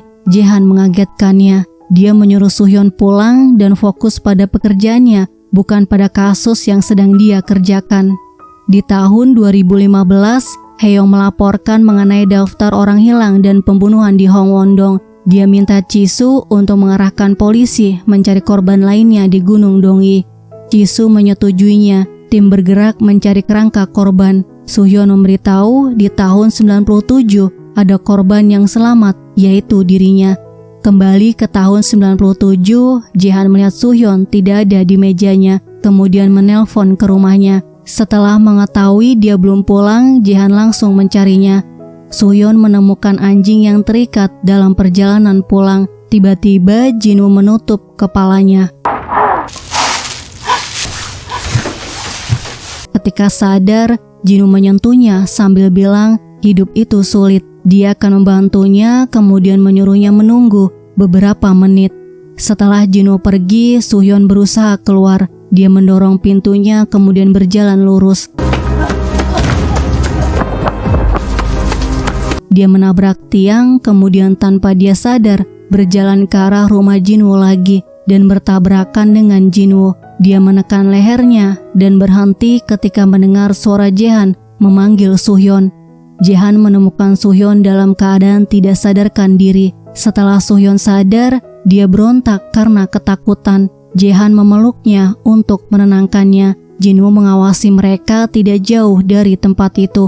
Kembali ke tahun 2015, mereka menemukan 9 kerangka korban di Gunung Donghi. 총 9입니다. Haeyoung meminta Soo-hyun untuk menceritakan apa yang terjadi saat dia diculik. Di tahun 97, Jaehan menanyakan hal yang sama. Soo-hyun memberitahu mendengar suara air menetes. Suara pelakunya seperti anak muda. Dia menyuruhnya untuk menunggu kemudian pergi. Soo-hyun berdiri mencari pintu keluar. Dia membuka salah satu lemari dan sangat terkejut ketika menyentuh tangan yang sangat dingin. Lalu dia mendorong pintunya dan berhasil keluar. Di depan rumah pelaku, dia mencium aroma urin dan selokan. Soo-hyun lari selama sekitar 10-15 menit, kemudian tersandung dan pingsan. Saat sadar, Jaehan sudah ada di sana. Setelah Soo-hyun pulang, mereka menandai rute yang dilalui Soo-hyun, kemudian memeriksa rumah yang dihuni oleh satu orang pria berusia awal 30-an. Mereka juga menginterogasi beberapa orang di rute yang dilalui Soo-hyun, namun hasilnya nihil. Soo-hyun memberitahu Bom Ju yang saat itu menjadi atasan mereka memerintahkan untuk menutup kasusnya. Selanjutnya mereka meeting membahas pembunuhan berantai di Hongwon-dong. Haeyoung memberitahu bahwa pelaku adalah orang yang sangat teliti dan penuh perhatian jika dilihat dari cara membungkus korban. Pakaian dan gaya rambutnya kemungkinan sangat rapih. Rumah dan tempat kerjanya akan sangat teratur dengan rapih. Satu-satunya kesamaan para korban adalah mereka mengalami depresi atau menunjukkan sifat depresi. Kemungkinan besar pelaku juga mengalami depresi. Dia butuh jarak yang dekat untuk mengamati korbannya. Jadi mereka harus menyelidiki tempat konseling, tempat yang sering dikunjungi oleh para korban, dan rute pulang pergi para korban. Jisoo membagi timnya untuk memeriksanya. Selanjutnya Jaehan menghubungi. Dia bertanya apakah kasus Hongwon-dong mengenai jasad dalam kantong plastik hitam. Haeyoung membenarkan pelakunya belum tertangkap dan mereka masih menyelidikinya. Semua korban memiliki gejala depresi. Jaehan memberitahu semua korban sangat pemalu. Pelaku telah membunuh 2 korban dan hampir membunuh 1 petugas pemula mereka. Haeyoung bertanya apakah petugas pemulanya bernama Soo-hyun. Jaehan bertanya balik apakah dia mengenalnya. Haeyoung memberitahu Soo-hyun adalah ketua tim mereka. Jaehan sangat terkejut mendengarnya. Haeyoung bertanya apakah dia tidak penasaran seperti apa dia di tahun 2015 sebelum sempat memberitahu kebenarannya walkie-talkie-nya mati. Keesokan harinya Jisoo meeting dengan timnya. Mereka sudah memeriksa apa yang diperintahkan tapi belum menemukan bukti apapun. Sementara Haeyoung dan Soo-hyun datang ke badan forensik. Dokter mengatakan tidak menemukan kecocokan kerangka korban terakhir dengan database nasional. Ada merkuri dalam jumlah besar di tulang belulangnya. Sepertinya korban terpapar merkuri dalam waktu lama. Selain itu, korban terakhir ini memiliki simpul tali di belakang, bukan di depan. Jadi pelaku mengikat korban dari belakang dan dia menekan leher korban dari belakang, berbeda dengan korban yang lainnya. Haeyoung mengatakan metode pembunuhannya berubah. Korban pasti telah menggugah pelaku. Jika mereka dapat menemukan identitas korban, mereka dapat menemukan bukti. Di Toserba, Seungyeon makan mie. Dia merasa Jinwoo memperhatikannya. Jinwoo mengawasi saat Seungyeon makan bersama teman kerjanya dan mengikutinya dalam perjalanan pulang. Tiba-tiba jeruk yang dibawa Seungyeon jatuh. Dia memberikan 1 buah pada Jinwoo. Jinwoo membuang jeruknya kemudian pergi. Di rumahnya dia ketakutan, kemudian teringat dirinya ketika terduduk. Kemudian ibunya bertanya apakah dia kedinginan, lalu mengatakan dia akan menghangatkannya. Ibunya juga memaksanya untuk makan. Suatu hari dia menemukan seekor anjing. Di rumah, ibunya mengajaknya menenangkan anjingnya, hingga suatu hari dia menemukannya di dalam kantong plastik hitam di depan rumahnya.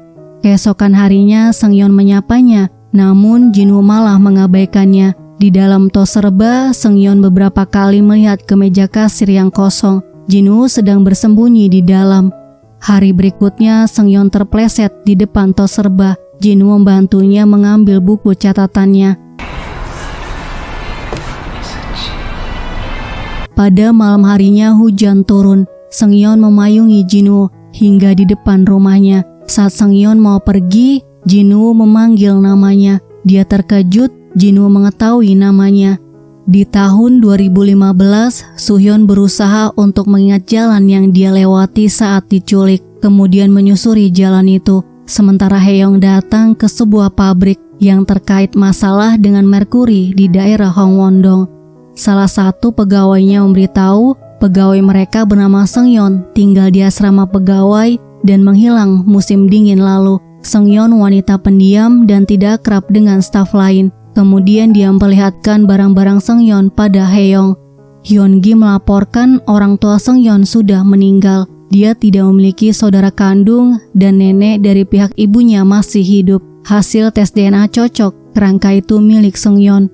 Haeyoung membaca buku catatannya. Seungyeon menulis bahwa dia menyukai Jinwoo dan mengetahui Jinwoo sering mengikuti dan mengawasinya. Dia bertanya-tanya apakah Jinwoo menyukainya. Di halaman belakang bukunya, Haeyoung melihat daftar belanjaan. Dia memutuskan untuk memeriksa tos serba di area itu dan menemukan tos serba yang barang-barangnya tersusun sangat rapih. Sementara itu, Suhyun akhirnya menemukan jalan ketika dia berlari dari rumah pelakunya. Tercium aroma urin dan selokan. Kemudian dia membuka pintu rumah pelaku. Di tos serba, Haeyoung bertanya siapa yang menyusun barang-barangnya. Pria itu memberitahu karyawan yang bekerja di shift sebelumnya, dan sekarang mungkin dia ada di rumah. Pegawai di tos serba memberikan alamat Jinwoo pada Haeyoung. Sementara Suhyun memasuki rumah Jinwoo, traumanya muncul. Dia teringat saat kejadian diculik oleh Jinwoo, membuatnya ketakutan dan gemetar. Seseorang masuk, Haeyoung menenangkannya. Dia mengatakan seharusnya Suhyun tidak masuk sendirian ke tempat ini walaupun dia detektif. Haeyoung memberitahu mengenai tos serba tempat kerja Jinwoo. Petugas lainnya datang dengan cisu. Suhyun memperlihatkan barang-barang korban. Jinwoo memberi nama pada setiap barang korban dengan nama pemiliknya. Petugas yang lainnya memeriksa dan mengambil barang-barang Jinwoo di tos serba. Selain itu, mereka memeriksa latar belakang Jinwoo dan kamera CCTV di area itu. Gechol melaporkan orang tua Jinwoo bercerai saat dia masih kecil. Sejak saat itu, dia tinggal dengan ibunya bernama Sunyoung. Rumah yang ditinggali Jinwoo atas nama ibunya. Hyun-gi menemukan tulang di dalam rumah. Sementara Suhyun menemukan kamera dashboard mobil yang merekam Jinwoo sedang berjalan menuju ke Gunung Dongi pukul 11:30 malam. Mereka segera menuju ke Gunung Dongi. Jinwoo ingin mengakhiri hidupnya. Suhyun berhasil mencegahnya.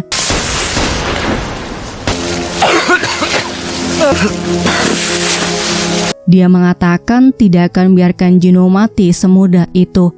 Di ruang interogasi, Chisu menjelaskan tulang yang ditemukan di rumah Jinwoo adalah milik ibunya. Dia meninggal secara alamiah di usia 40 tahun.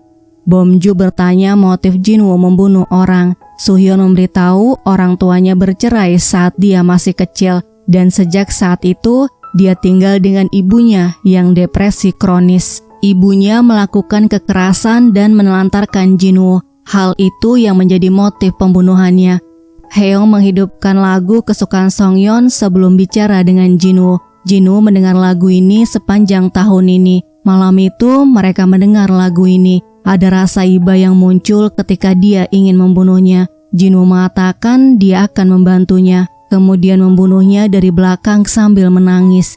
Jinwoo tidak sadar dia menyukai Seungyeon karena tidak ada yang mengajarinya tentang perasaan suka. Setelah itu dia tidak mampu membunuh orang lagi. Mungkin itu alasannya dia ingin mengakhiri hidupnya. Jika tidak bisa membunuh, mungkin dia tidak punya alasan untuk hidup. Pukul 11:23, Heong memberitahu telah menangkap pelakunya, tapi dia tidak bisa memberitahunya karena mereka akan membahayakan hidup orang yang tidak bersalah. Dia meminta Jae-han untuk jangan menyerah mencari pelakunya. Di kantor polisi, Jae-han diberitahu bahwa Bom-ju menutup kasusnya, jadi dia memutuskan untuk menyelidikinya sendiri. Jae-han mengajak Soo-hyun ke kamar jenazah. Dia memintanya untuk menyentuh mayat, untuk mengetahui bahwa yang dia sentuh di rumah pelaku memang tangan manusia. Setelah menyentuhnya, Soo-hyun mengatakan rasanya seperti ini saat dia menyentuhnya. Jae-han bertanya-tanya kenapa pelaku tidak membuang mayat di dalam lemari. Bagaimana jika pelaku tidak tinggal sendirian? Dia minta data orang yang tinggal di Hongwon-dong, kemudian mencatat orang yang tinggal berdua dalam satu rumah. Jae-han mendatangi rumah itu satu persatu, hingga akhirnya dia tiba di depan rumah Jin-woo. Dia mencium aroma urin dan selokan. Kebetulan Jin-woo keluar dari rumahnya. Jae-han sadar dia adalah pelakunya. Di tahun 2015, Heong melihat catatan kasus Hongwon-dong di tahun 97 menghilang. Dia memeriksa ruang interogasi dan tidak menemukan Jin-woo. Selanjutnya dia memeriksa berkas kasus Hongwon-dong. Jae-han berhasil menangkap Jin-woo di depan rumahnya. Heong memeriksa korban yang dibunuh setelah tahun 2000 masih hidup. Pada tahun 98, Jin-woo dihukum penjara seumur hidup. Karena kondisinya memburuk, dia dipindahkan ke rumah sakit jiwa khusus penjahat. Pukul 11:23, Heong memberitahu semua korban selamat berkat dia. Jae-han merasa lega mendengarnya. Heong mengatakan tinggal satu kasus lagi yang tertulis di catatannya, yaitu kasus perkosaan massal di Inju tahun 99. Dia minta tolong pada Jae-han untuk mencari tahu apa yang sebenarnya terjadi pada tahun 99. Tiba di kantor, Soo-hyun memberitahu ada kasus perkosaan di Inju dan korbannya murid SMU. Korban diperkaos oleh 10 orang temannya. Bom-ju memberitahu bahwa mereka diperintahkan untuk menangani kasus Inju, walaupun Inju bukan yurisdiksi mereka. Tahun 99, Jisoo bertugas di kantor polisi Inju. Bom-ju membagikan isi email anonim yang memberitahu mengenai perkosaan ini. Kemudian membagi tugas untuk mencari informasi mengenai TKP yang sebenarnya, menemui korban untuk mencari tahu kebenarannya dan menginterogasi orang-orang di sekolah. Di tahun 2015, dokter memberitahu bahwa Putri Jisoo tidak bisa bertahan lebih lama lagi. Selanjutnya, Jisoo menemui Bom-ju karena dia memintanya untuk datang. Bom-ju marah karena Jisoo tidak melaporkan bahwa Heong adalah adik Son-woo. Dia merasa dihianati oleh Jisoo. Jisoo mengatakan semua sudah berakhir, kemudian memberikan surat pengunduran dirinya. Dia mau mengikuti perintah Bom-ju agar bisa membiayai putrinya yang sakit. Namun sekarang putrinya telah meninggal. Setelah itu dia menghubungi Heong. 박형입니다. Jisoo mengatakan jika dia terus mencari tahu mengenai kasus Inju, dia bisa meninggal juga. Heong mengatakan dia harus mencari tahu kenapa kakaknya tewas. Jisoo menyuruhnya datang ke rumah sakit Inju jika ingin tahu apa yang sebenarnya terjadi pada kakaknya, karena dia yang mengurus langsung kasus Inju. Di tahun 99, Jae-han dan Jisoo datang ke rumah sakit untuk menemui korban. Ayah korban memberitahu bahwa pelaku ada 18 orang sambil memberikan daftar nama pelaku. Padahal sebelumnya korban mengaku pelaku ada 10 orang. Korban bernama Haesang. Jae-han memaksa ingin bicara langsung dengan Haesang. Namun ayah Haesang melarangnya dan mengusir mereka. Jae-han memaksa masuk. Dia meninggalkan kartu namanya. Ayahnya membuang kartu namanya. Son-woo, kakak Heong, melihatnya. Dia menanyakan keadaan Haesang. Ayah Haesang malah membentaknya. 얼른 꺼져! Sebelum pergi, Son-woo mengambil kartu nama Jae-han. Di kantor polisi, mereka menginterogasi sepasang lansia dan meminta mereka untuk menunjuk siswa yang sering datang ke rumah dengan pohon dedalu tempat TKP perkausan. Selanjutnya mereka menginterogasi beberapa siswi mengenai Haesang. Para siswi itu memberitahu Haesang bergaul dengan siswa yang suka menindas, kemudian menunjukkan siapa saja siswa itu. Di tempat menginapnya, Jaehan mendapatkan amplop berisi foto siswa saat pelatihan OSIS yang dikirim oleh seseorang. Di tahun 2015, Haeyoung tiba di depan rumah sakit Inju. Dia menghubungi Jisoo, namun ponselnya tidak diangkat. Haeyoung mendengar suara ponsel berdering di dekat taman dan menemukan Jisoo terluka parah. Jisoo mengatakan dia mendengar suara Jaehan dari walkie-talkie-nya. Setelah mendengar suaranya, Jisoo memeriksa apakah dia masih ada di bawah tangga. Kemudian mengaku bahwa Jaehan dibunuh olehnya. Dia merasa sangat menyesal setelah melakukannya dan semuanya berawal di Inju. 대장님 정신 차리세요. 대장님! Haeyoung memberitahu Jisoo tewas di TKP. Bomju bertanya kenapa dia bertemu dengan Jisoo di Inju. Haeyoung mengatakan Jisoo ingin memberitahu bahwa kasus perkosaan di Inju tahun 99 telah dimanipulasi, namun dia belum menjelaskan detailnya. Saat tiba, dia sudah terluka parah dan Haeyoung tidak melihat siapapun. Bomju menyuruh mereka untuk menyelidiki dan menangkap pelakunya. Dia tidak mengizinkan tim Suhyun ikut dalam penyelidikan karena Haeyoung adalah tersangka utama. Haeyoung menegaskan bahwa dia tidak membunuhnya. Setelah Haeyoung selesai diinterogasi, Suhyun mengajak Haeyoung bicara. Suhyun percaya bukan Haeyoung yang membunuh Jisoo, kemudian bertanya kenapa dia menyelidiki kasus Inju.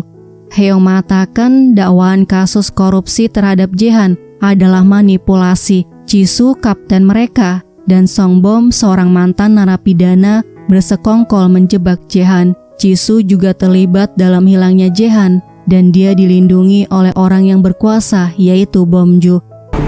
증거 있어. 이지한 선배 비리를 조작했다는 증거. Sebelum tewas, Jisoo mengaku dia telah membunuh Jaehan dan semuanya berawal di Inju. Di tahun 99, Jaehan datang ke sekolah meminta data siswa yang ada di foto pelatihan OSIS. Selanjutnya, Jaehan menginterogasi Dongjin, salah satu siswa yang ada di foto pelatihan OSIS, dan mengupload cerita tentang perkausan di rumah dengan pohon dedalu. Jaehan menunjukkan kertas berisi cerita perkausan yang dia upload, di mana semuanya diawali oleh satu orang, kemudian ada 7 orang, dan akhirnya ada 10 orang. Jaehan bertanya siapa yang pertama kali melakukannya, dan memaksa yang lainnya untuk melakukannya juga. Dongjin menceritakan awal semuanya. Saat itu, Sonwoo izin kepadanya memakai rumahnya untuk mengajarkan Haesang pelajaran sekolah seminggu sekali untuk 2 minggu ke depan, karena tidak mungkin mereka belajar di rumah Haesang dan rumah Sonwoo jauh dari sekolah. Dongjin bertanya apakah dia menyukai Haesang. Sonwoo menegaskan hubungannya dengan Haesang hanya pembimbing belajar dan muridnya saja. Tiba-tiba ayah Dongjin datang. Dia membawanya pergi dari ruang interogasi. Bomju menyuruh Jaehan untuk membiarkan mereka pergi. Setelah itu dia menyuruh kepala kepolisian Inju untuk menjadikan Sonwoo sebagai pelakunya karena orang tuanya miskin dan tidak bisa melindunginya. Kembali ke tahun 2015, Suhyun minta Haeyoung untuk menceritakan kisahnya di Inju. Malam itu kakaknya sedang mengajarkan pelajaran matematika. Polisi datang ke rumah mereka kemudian membawa Sonwoo. Setelah ayahnya tahu bahwa Sonwoo ditahan karena kasus perkosaan, dia mengajak Haeyoung pindah ke Seoul. Kemudian orang tuanya bercerai. Haeyoung datang mengunjungi mereka setelah mendengar kakaknya bebas. Dia menangis melihat kakaknya tewas mengakhiri hidupnya. Setelah Haeyoung dewasa, dia mendapat informasi bahwa ada teman kakaknya yang bernama Jinwon bersaksi melihat kakaknya bolos sekolah dan pergi dengan Haesang pada malam kejadian perkosaan. Haeyoung menemui Jinwon. Dia bertanya kenapa memberikan kesaksian bohong. 야, 이 병신 새끼야. Jinwon memberitahu bahwa dia disuruh polisi untuk berbohong dan memfitnah kakaknya. Haeyoung yakin kasus Inju dimanipulasi dan kakaknya tidak melakukannya. Di tahun 99, Jaehan menginterogasi semua siswa yang ada di foto pelatihan OSIS. Mereka semua bersaksi bahwa orang yang pertama kali memperkaos Haesang dan memaksa yang lainnya melakukannya juga adalah Sonwoo. Selanjutnya, Jaehan menginterogasi Sonwoo. Jaehan memberitahu semua temannya bersaksi bahwa dia adalah pelaku pertamanya. Sonwoo menegaskan bukan dia pelakunya, kemudian memberikan kartu nama Jaehan dan memberitahu bahwa dia yang memberikan foto siswa pelatihan OSIS. Tapi dia tidak tahu siapa pelaku pertamanya. Yang pasti mereka semua berbohong. Jaehan datang lagi ke rumah Dongjin, namun ayah Dongjin malah mengusirnya. Dia melihat pohon dedalu tidak jauh dari rumah Dongjin. Jaehan datang ke TKP rumah pohon dedalu yang ada di berkas kasus, memeriksa ulang TKP, kemudian menginterogasi penjual di seberang rumah. Pria itu memberitahu bahwa dia tidak pernah melihat siswa berkumpul di rumah itu, dan rumah itu bukan terkenal dengan nama rumah pohon dedalu, melainkan rumah dengan pohon sakura. Selanjutnya, Jaehan menemui lansia yang mengaku sering melihat para siswa berkumpul di rumah itu. Mereka mengaku disuruh bersaksi seperti itu oleh detektif yang menangani kasusnya. Jaehan bertanya pada Jongjae, rekan kerjanya sekaligus sahabatnya, apakah benar kasusnya dimanipulasi dan mereka menerima uang suap. Jongjae membenarkan karena dia membutuhkan uang untuk keluarganya yang sedang mengalami kesulitan keuangan. Di ruang interogasi, Haesang mengaku bahwa pelaku pertamanya adalah Sonwoo. 선우가 그랬어요. Jaehan mengatakan bahwa dia sudah tahu Bomju menyuap Jongjae dan Haesang, namun tentu saja Bomju tidak mengakuinya. Di tahun 2015, Haeyoung melihat Songbom masuk ke mobilnya di parkiran. Dia teringat berpapasan dengan mobil Songbom saat menuju ke rumah sakit Inju. Berarti dia ada di Inju saat Jisoo dibunuh. Dia memberitahu hal ini pada Suhyun. Jisoo ditikam di bagian vital dan hanya pembunuh bayaran profesional yang bisa melakukannya. Mereka tiba di depan salah satu rumah Songbom yang tidak ditinggali atas nama ibunya. Di dalam mereka mencari barang bukti yang digunakan untuk membunuh Jisoo, karena tidak mungkin dia menyimpannya di tempat yang gampang digeledah oleh polisi. Namun mereka tidak menemukan apapun hingga ketika melihat bawah tangga, Haeyoung teringat ucapan Jisoo bahwa setelah mendengar suara Jaehan di walkie-talkie, dia memeriksa bawah tangga. Haeyoung menggali tanahnya, mereka menemukan kerangka dan ID Jaehan.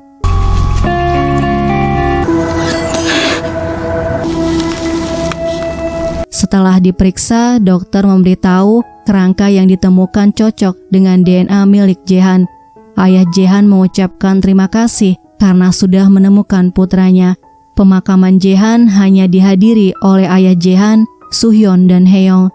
Kembali ke tahun 2000, Jaehan difitnah oleh Bomju. Ditemukan banyak uang di laci mejanya. Suhyun berusaha mencari keberadaan Jaehan setelah dinyatakan menghilang. Dia pikir Jaehan sudah meninggal karena jika Jaehan masih hidup, tidak mungkin dia meninggalkan keluarga dan rekan kerjanya. Jadi setiap ada kerangka yang ditemukan, dia pergi ke badan forensik, tapi dia tetap berharap bahwa Jaehan masih hidup. Mereka mengantar ayah Jaehan pulang. Di kamar Jaehan, Haeyoung menemukan kartu nama kedai kulit daging asli yang lokasi kedainya berada di dekat rumahnya. Dia datang ke kedai itu dan bertemu dengan pemiliknya. Haeyoung menunjukkan kartu namanya, kemudian bertanya apakah dia pernah melihat pria ini. Di tahun 99, Jaehan melihat Haeyoung menangisi kakaknya yang dibawa oleh petugas. Dia baru menyadari bahwa Haeyoung adalah adik Sonwoo karena marga mereka sama, yaitu Park. Jaehan memeriksa data penduduk. Pria itu menjelaskan Haeyoung dan Sonwoo beda ayah dan sekarang orang tua mereka sudah bercerai. Jaehan datang menemui ibu Sonwoo. Dia memberitahu walaupun ayah mereka berbeda, mereka sangat dekat. Selanjutnya Jaehan datang ke rumah Haeyoung. Dia melihat Haeyoung duduk sendiri menunggu ayahnya pulang. Lelah menunggu, dia memutuskan makan di kedai kulit daging asli. Haeyoung memesan nasi goreng telur. Jaehan memberi uang kepada pemilik kedai dan memintanya untuk membuatkan apa yang Haeyoung pesan. Dia melihat Haeyoung menangis, kemudian makan dengan lahap. Setelah Haeyoung selesai makan, Jae-han memberikan uang kepada pemilik kedai dan memintanya untuk membuatkan apa saja yang Haeyoung pesan jika dia datang, kemudian mengambil kartu namanya. Jae-han sering mengawasi Haeyoung tanpa dia sadari dan melarang pemilik kedai untuk memberitahu mengenai hal ini. Pukul 11:23, Jae-han memberitahu akan menyelesaikan kasus Inju. Haeyoung mengatakan dia ingin Jae-han hidup bahagia. Hal itu lebih penting daripada menyelesaikan kasus ini.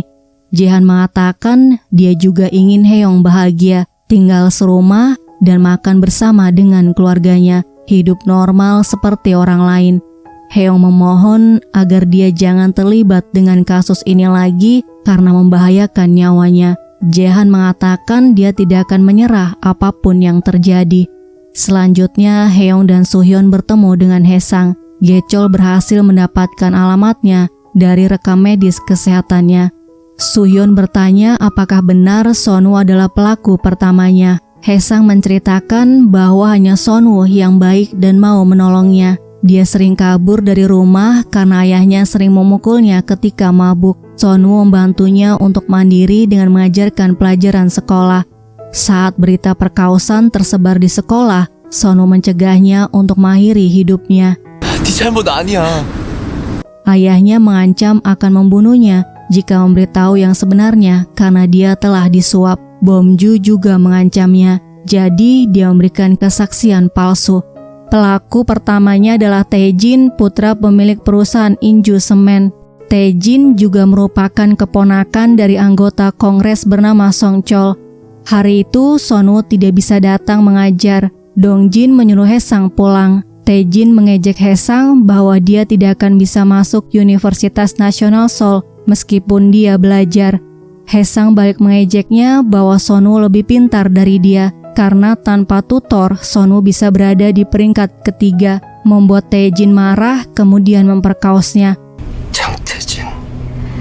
그 사람이 Haeyoung meminta Hae-sang bersaksi untuk membuktikan bahwa kakaknya tidak bersalah. Namun Hae-sang tidak bisa melakukannya karena dia sudah memiliki suami dan seorang putri. Dia tidak mau kehilangan mereka dan dicemooh wanita murahan lagi. Kemudian dia pergi meninggalkan mereka. Soo-hyun mengatakan batas waktu penuntutannya sudah lewat. Tidak ada yang bisa dia lakukan walaupun Hae-sang mau bersaksi. Haeyoung mengatakan mereka masih punya kesempatan, bukan di masa sekarang tapi di masa lalu. Jika di masa lalu mereka menangkap pelaku sebenarnya, mereka mungkin bisa menyelamatkan kakaknya dan Jae-han, kemudian pergi meninggalkan Soo-hyun. Pukul 11:23, Haeyoung berusaha memanggil Jae-han tapi dia tidak menjawabnya. Soo-hyun mendengarnya dari luar.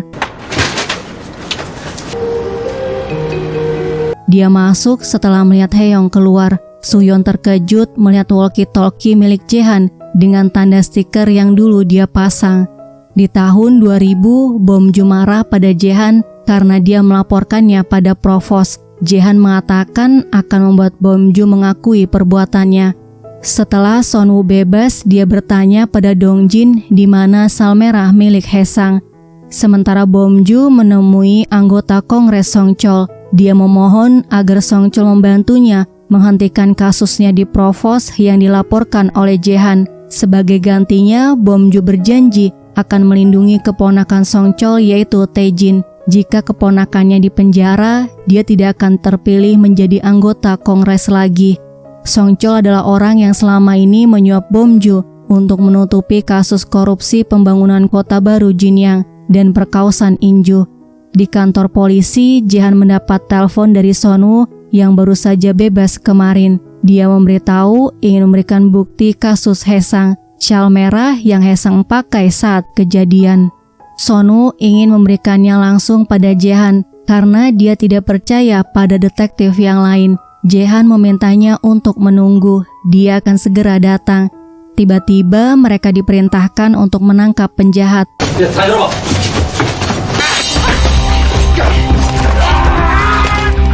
Jae-han terluka karena menyelamatkan Soo-hyun yang diserang oleh penjahat itu. Di mobil ambulans, Soo-hyun terus menangis melihat Jae-han terluka, kemudian mengungkapkan perasaannya bahwa dia sangat menyukai Jae-han. Kembali ke tahun 2015, Hae-young memutuskan ke rumah sakit Inju. Dia penasaran kenapa Jisoo mengajaknya bertemu di rumah sakit ini. Rumah sakit ini adalah tempat ketika Son-woo dinyatakan meninggal. Hae-young memperlihatkan ID-nya kemudian bertanya apakah orang yang difoto pernah datang. Wanita itu memberitahu bahwa dia bertanya mengenai sampel darah pasien yang dibawa ke IGD tahun 2000 bernama Son-woo. Hasil pemeriksaan darahnya menunjukkan ada sisa obat penenang. Soo-hyun mencari Hae-young. Hae-young memberitahu bahwa kakaknya tidak mengakhiri hidupnya. Seseorang membuat seakan-akan kakaknya depresi dengan memberikan obat penenang. Soo-hyun mengeluarkan walkie-talkie-nya, kemudian bertanya kenapa dia menyimpan ini. Hae-young memberitahu dia berkomunikasi dengan Jae-han menggunakan walkie-talkie ini. Mereka bisa mengubah masa lalu, namun ada harga yang harus dibayar. Karena alasan itu, Hae-young tidak bisa memberitahu Jae-han bahwa dia akan mati tanggal 8 Agustus tahun 2000 di rumah sakit jiwa Sonil. Di tahun 2000, saat dia bicara dengannya di walkie-talkie, terdengar suara tembakan. Jam menunjukkan pukul 11:23. Walkie-talkie-nya hidup. Jae-han memberitahu bahwa Son-woo bukan pelaku sebenarnya kasus Inju. Hae-young minta tolong agar dia menyelamatkan kakaknya. Kakaknya dijebak dan akan dibunuh pada tanggal 18 Februari tahun 2000. Seseorang membunuhnya dan membuatnya seakan-akan dia mengakhiri hidupnya. Jae-han bergegas pergi, sementara Soo-hyun mengatakan tidak mungkin Jae-han masih hidup. Hae-young memberitahu bahwa Jae-han masih hidup di sisi lain walkie-talkie ini. Tiba-tiba polisi datang menangkap Hae-young. Mereka sudah memiliki bukti dan saksi bahwa Hae-young yang membunuh Jisoo. Di tahun 2000, Bom-ju datang ke rumah Son-woo. Dia mendapatkan informasi dari Jisoo bahwa Son-woo mencari Jae-han. Bom-ju mengaku disuruh oleh Jae-han untuk menemuinya karena Jae-han sedang terluka di rumah sakit. Dia bertanya hal penting apa yang ingin Son-woo katakan pada Jae-han. Son-woo sempat ragu untuk memberitahunya, tapi dia akhirnya mengatakan bahwa pelaku sebenarnya pada kasus Inju adalah Tae-jin, putra pemilik Inju Semen. Kemudian menunjukkan buktinya, syal merah yang sering dipakai oleh Hae-sang dan disulam sendiri oleh ibunya. Hae-sang memakai syal ini saat kejadian. Bom-ju mengatakan akan mengambil syalnya untuk dianalisis. Son-woo memberitahu harus membersihkan namanya agar keluarga mereka bisa bersatu lagi. Dia tidak akan menyerah sampai ayah dan adiknya kembali. Bom-ju minta Son-woo mengambilkan minum lagi untuknya, kemudian memasukkan obat penenang di minuman Son-woo.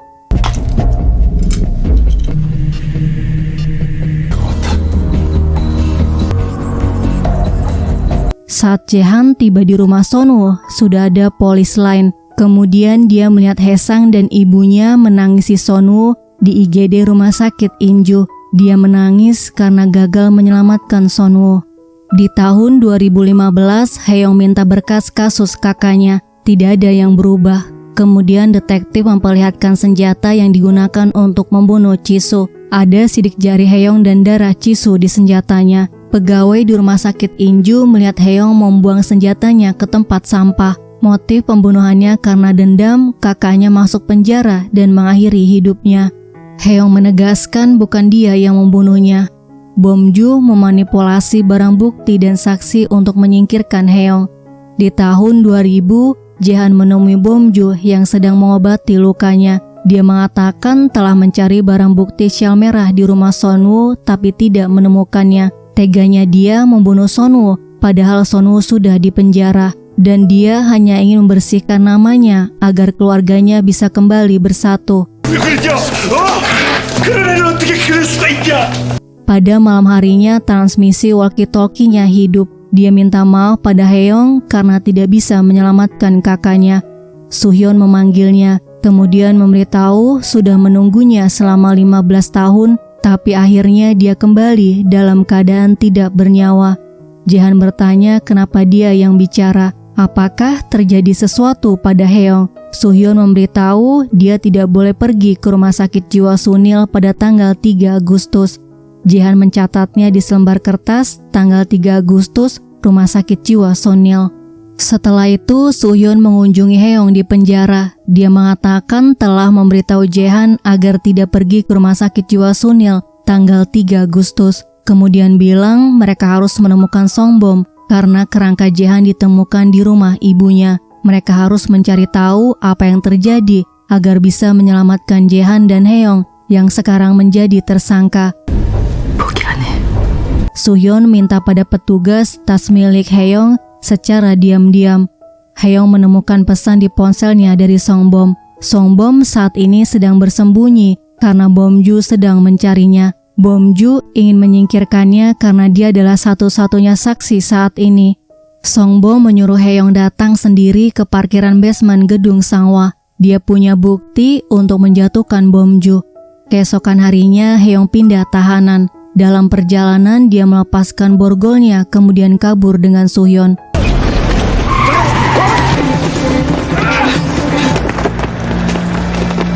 Pada malam harinya, Hae-yong bertemu dengan Songbom. Dia memberitahu memiliki bukti kasus pembunuhan yang bisa menjerat Bomju. Tiba-tiba Soo-hyun muncul. Songbom langsung kabur, tapi mereka berhasil menangkapnya.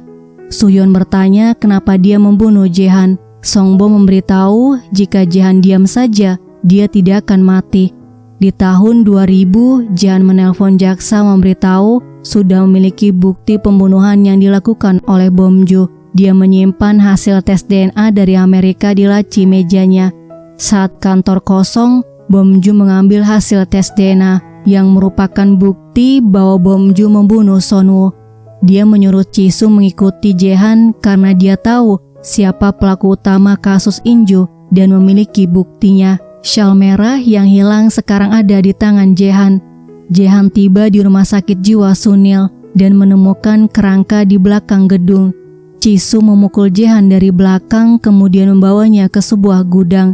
Bomju memperlihatkan hasil tes DNA yang dia curi, kemudian menyuruh Jehan menyerah agar dia selamat. Namun Jehan tidak mau menyerah. Dia berhasil membuka ikatannya dengan pecahan beling, kemudian menyerang Songbom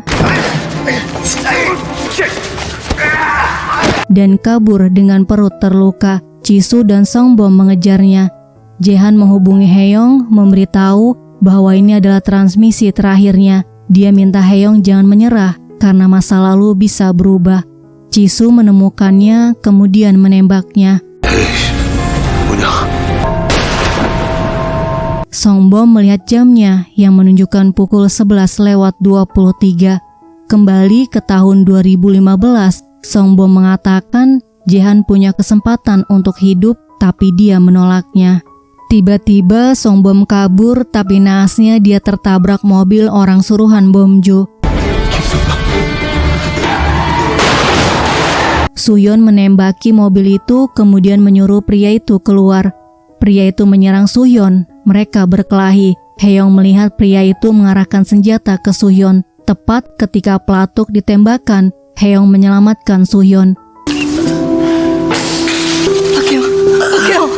Di tahun 2000, setelah Jehan mendengar suara Soo-hyun di walkie-talkie, dia memutuskan untuk mengubah masa depan. Dia mencari di tempat sampah syal merah yang mungkin dibuang oleh Bomju dalam perjalanan dari Inju ke Seoul. Akhirnya dia menemukan syal itu di area pembuangan sampah sedang dipakai oleh seorang wanita.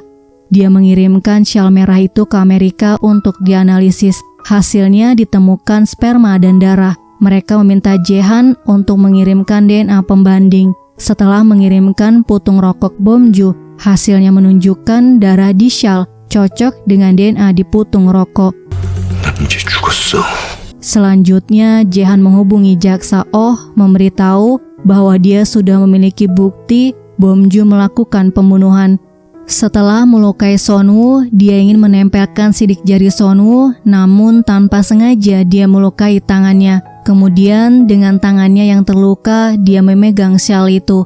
Di gudang, Jisoo menanyakan barang bukti syal merah. Jehan memberitahu syal merah itu bukan hanya membuktikan pelaku kasus Inju, tapi juga membuktikan bahwa Bomju telah membunuh Sonwoo.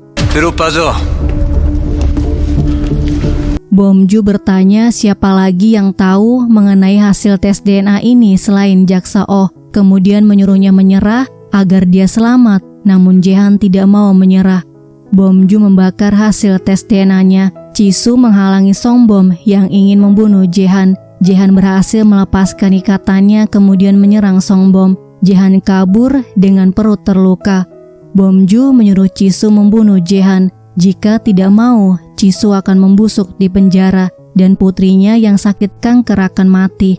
Di rumah sakit, Heong dinyatakan meninggal. Sementara Chisu gagal membunuh Jehan, beberapa detektif datang. Mereka menangkap Chisu dan Song Bom sedangkan Bom Ju berhasil kabur. Jehan langsung menemui Suhyun kemudian memeluknya. 나 약속지켰다. Setelah pulih, Jehan menemui keluarga Sonu. Dia memperlihatkan bukti bahwa Sonu bukan pelaku kasus Inju. Dia dibunuh karena ingin mengungkapkan pelaku sesungguhnya dan Sonu ingin keluarganya tetap bersatu. Jehan juga mengucapkan permintaan maaf karena dia terlambat menangkap pelakunya. 경찰 아저씨. Heong mengucapkan terima kasih berulang kali pada Jehan. Suatu hari, Jehan mengajak Suhyun makan di kedai kulit daging. Pemiliknya memberitahu sekarang bocil itu tinggal dengan ayah dan ibunya. Sambil makan, Jehan memberitahu bahwa dia akan menangkap Bom Ju dan orang di balik semua kasus ini. Di tahun 2015, Heong bangun dalam keadaan hidup dan langsung memeriksa tubuhnya. Ibunya sudah menyiapkan sarapan dan ada foto keluarga mereka di dinding. Dalam ingatan Heong yang baru, Jehan masih hidup. Heong menemui ayah Jehan, namun dia bilang putranya menghilang 15 tahun yang lalu. Selanjutnya Heong datang ke kantornya, namun tidak ada tim kasus menggantung. Dia memeriksa ID-nya. Ternyata dia bekerja di divisi patroli. Heong kemudian datang ke ruangan Suhyun. Mereka memberitahu Suhyun sedang keluar. Heong bingung dengan apa yang terjadi karena ayah Jehan tidak mengingatnya. Begitu juga dengan orang-orang di kantor kepolisian Seoul. Heong mencari tahu apa yang terjadi pada Jehan di masa lalu. Di tahun 2000, Jehan berada di sebuah gudang untuk menangkap Bom Ju. Bom Ju menyerangnya lebih dulu. Jehan memberitahu akan menangkap anggota Kongres Songchol dalang dibalik kasus Inju dan pembangunan kota baru Jinyang. Dia minta Bom Ju memberikan disket salinan kasus pembangunan kota baru Jinyang. Tiba-tiba segerombolan pria orang suruhan Songchol menyerang mereka. Bom Ju tewas di tempat sementara Jehan berhasil kabur dengan membawa tas Bom Ju menggunakan mobilnya. Melihat mobil orang suruhan Songchol datang, Jehan menulis pesan untuk Heong dan menaruhnya di halaman belakang buku catatannya. Kemudian terlihat mereka menyerangnya. Heong membaca artikel mengenai Bom Ju yang tewas dan Jehan yang dijadikan tersangka pembunuhan Bom Ju karena Bom Ju bertemu dengan Jehan sebelum tewas. Jehan menghilang sejak tanggal 20 Desember tahun 2000. Kasusnya ditutup karena sudah lewat batas waktu penyelidikannya. Saat ini, Heong tidak memiliki walkie-talkie-nya. Dia teringat pesan di buku catatan Jehan dan melihat buku catatannya ada di meja Suhyun. Diam-diam, Heong mengambilnya. Kertas itu berisi kasus yang pernah Jehan tangani dan nomor 32/6. 32/6 adalah nomor rumah ibu Heong. Heong bertanya apakah detektif yang dulu mengungkap kasus kakaknya menitipkan sesuatu. Ibunya memberikan amplop coklat dari Jehan. Amplop itu berisi surat darinya dan disket untuk mengungkap kasus korupsi Kota Baru Jinyang tahun 95. Jehan mengatakan transmisi mereka terus berputar ulang setelah dirinya mati. Namun setelah dirinya hidup, dia tidak bisa mendapatkan pesan apapun dari Heong melalui walkie-talkie-nya. Mungkin hubungan mereka terputus karena dirinya seharusnya tidak hidup. Heong menyebarkan isi dokumen yang ada di dalam disket di internet. Jaksa mulai menyelidiki dan wartawan berkumpul mempertanyakan kebenaran berita itu pada Songchol. Sekretarisnya memberitahu dokumen yang tersebar di internet adalah dokumen yang dibawa oleh detektif yang hilang 16 tahun yang lalu. Song Chol menyuruhnya untuk menemukan detektif itu. Di sebuah kantor pos daerah Jonghyun, Haeyoung menanyakan stempel di amplop yang dikirim oleh Jaehan. Petugasnya mengatakan tidak bisa memberitahu siapa pengirimnya karena data mereka dihapus setiap tahun. Selanjutnya, Haeyoung datang ke kantor polisi Jonghyun, meminta data penemuan mayat atau kerangka tidak dikenal. Haeyoung merasa lega tidak menemukan Jaehan di dalam datanya. Dalam perjalanan pulang, dia melihat Suhyun. Suhyun sedang mencari Jaehan. Saat berpapasan, Haeyoung bertanya apakah dia mengingatnya.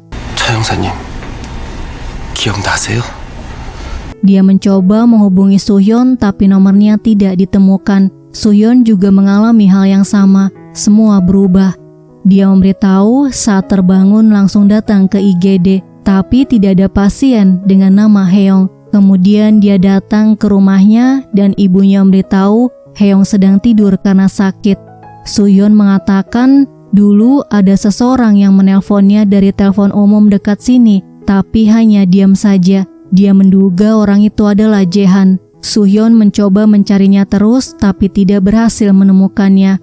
Haeyoung menunjukkan amplop yang dikirim oleh Jaehan. Suhyun membaca tulisan di amplop rumah sakit Jonghyun, kemudian menunjukkan SMS yang dia terima beberapa hari lalu berisi jangan pernah pergi ke rumah sakit Jonghyun pada tanggal 5 Februari. Mereka berdua pergi menuju ke rumah sakit Jonghyun. Sementara itu, terlihat anak buah Song Chol tiba lebih dulu di rumah sakit Jonghyun. Drama ini berakhir dengan memperlihatkan Jaehan yang bangun dari tempat tidurnya dan walkie-talkie-nya hidup. Guys, terima kasih sudah melihat video ini. Sampai jumpa di video selanjutnya.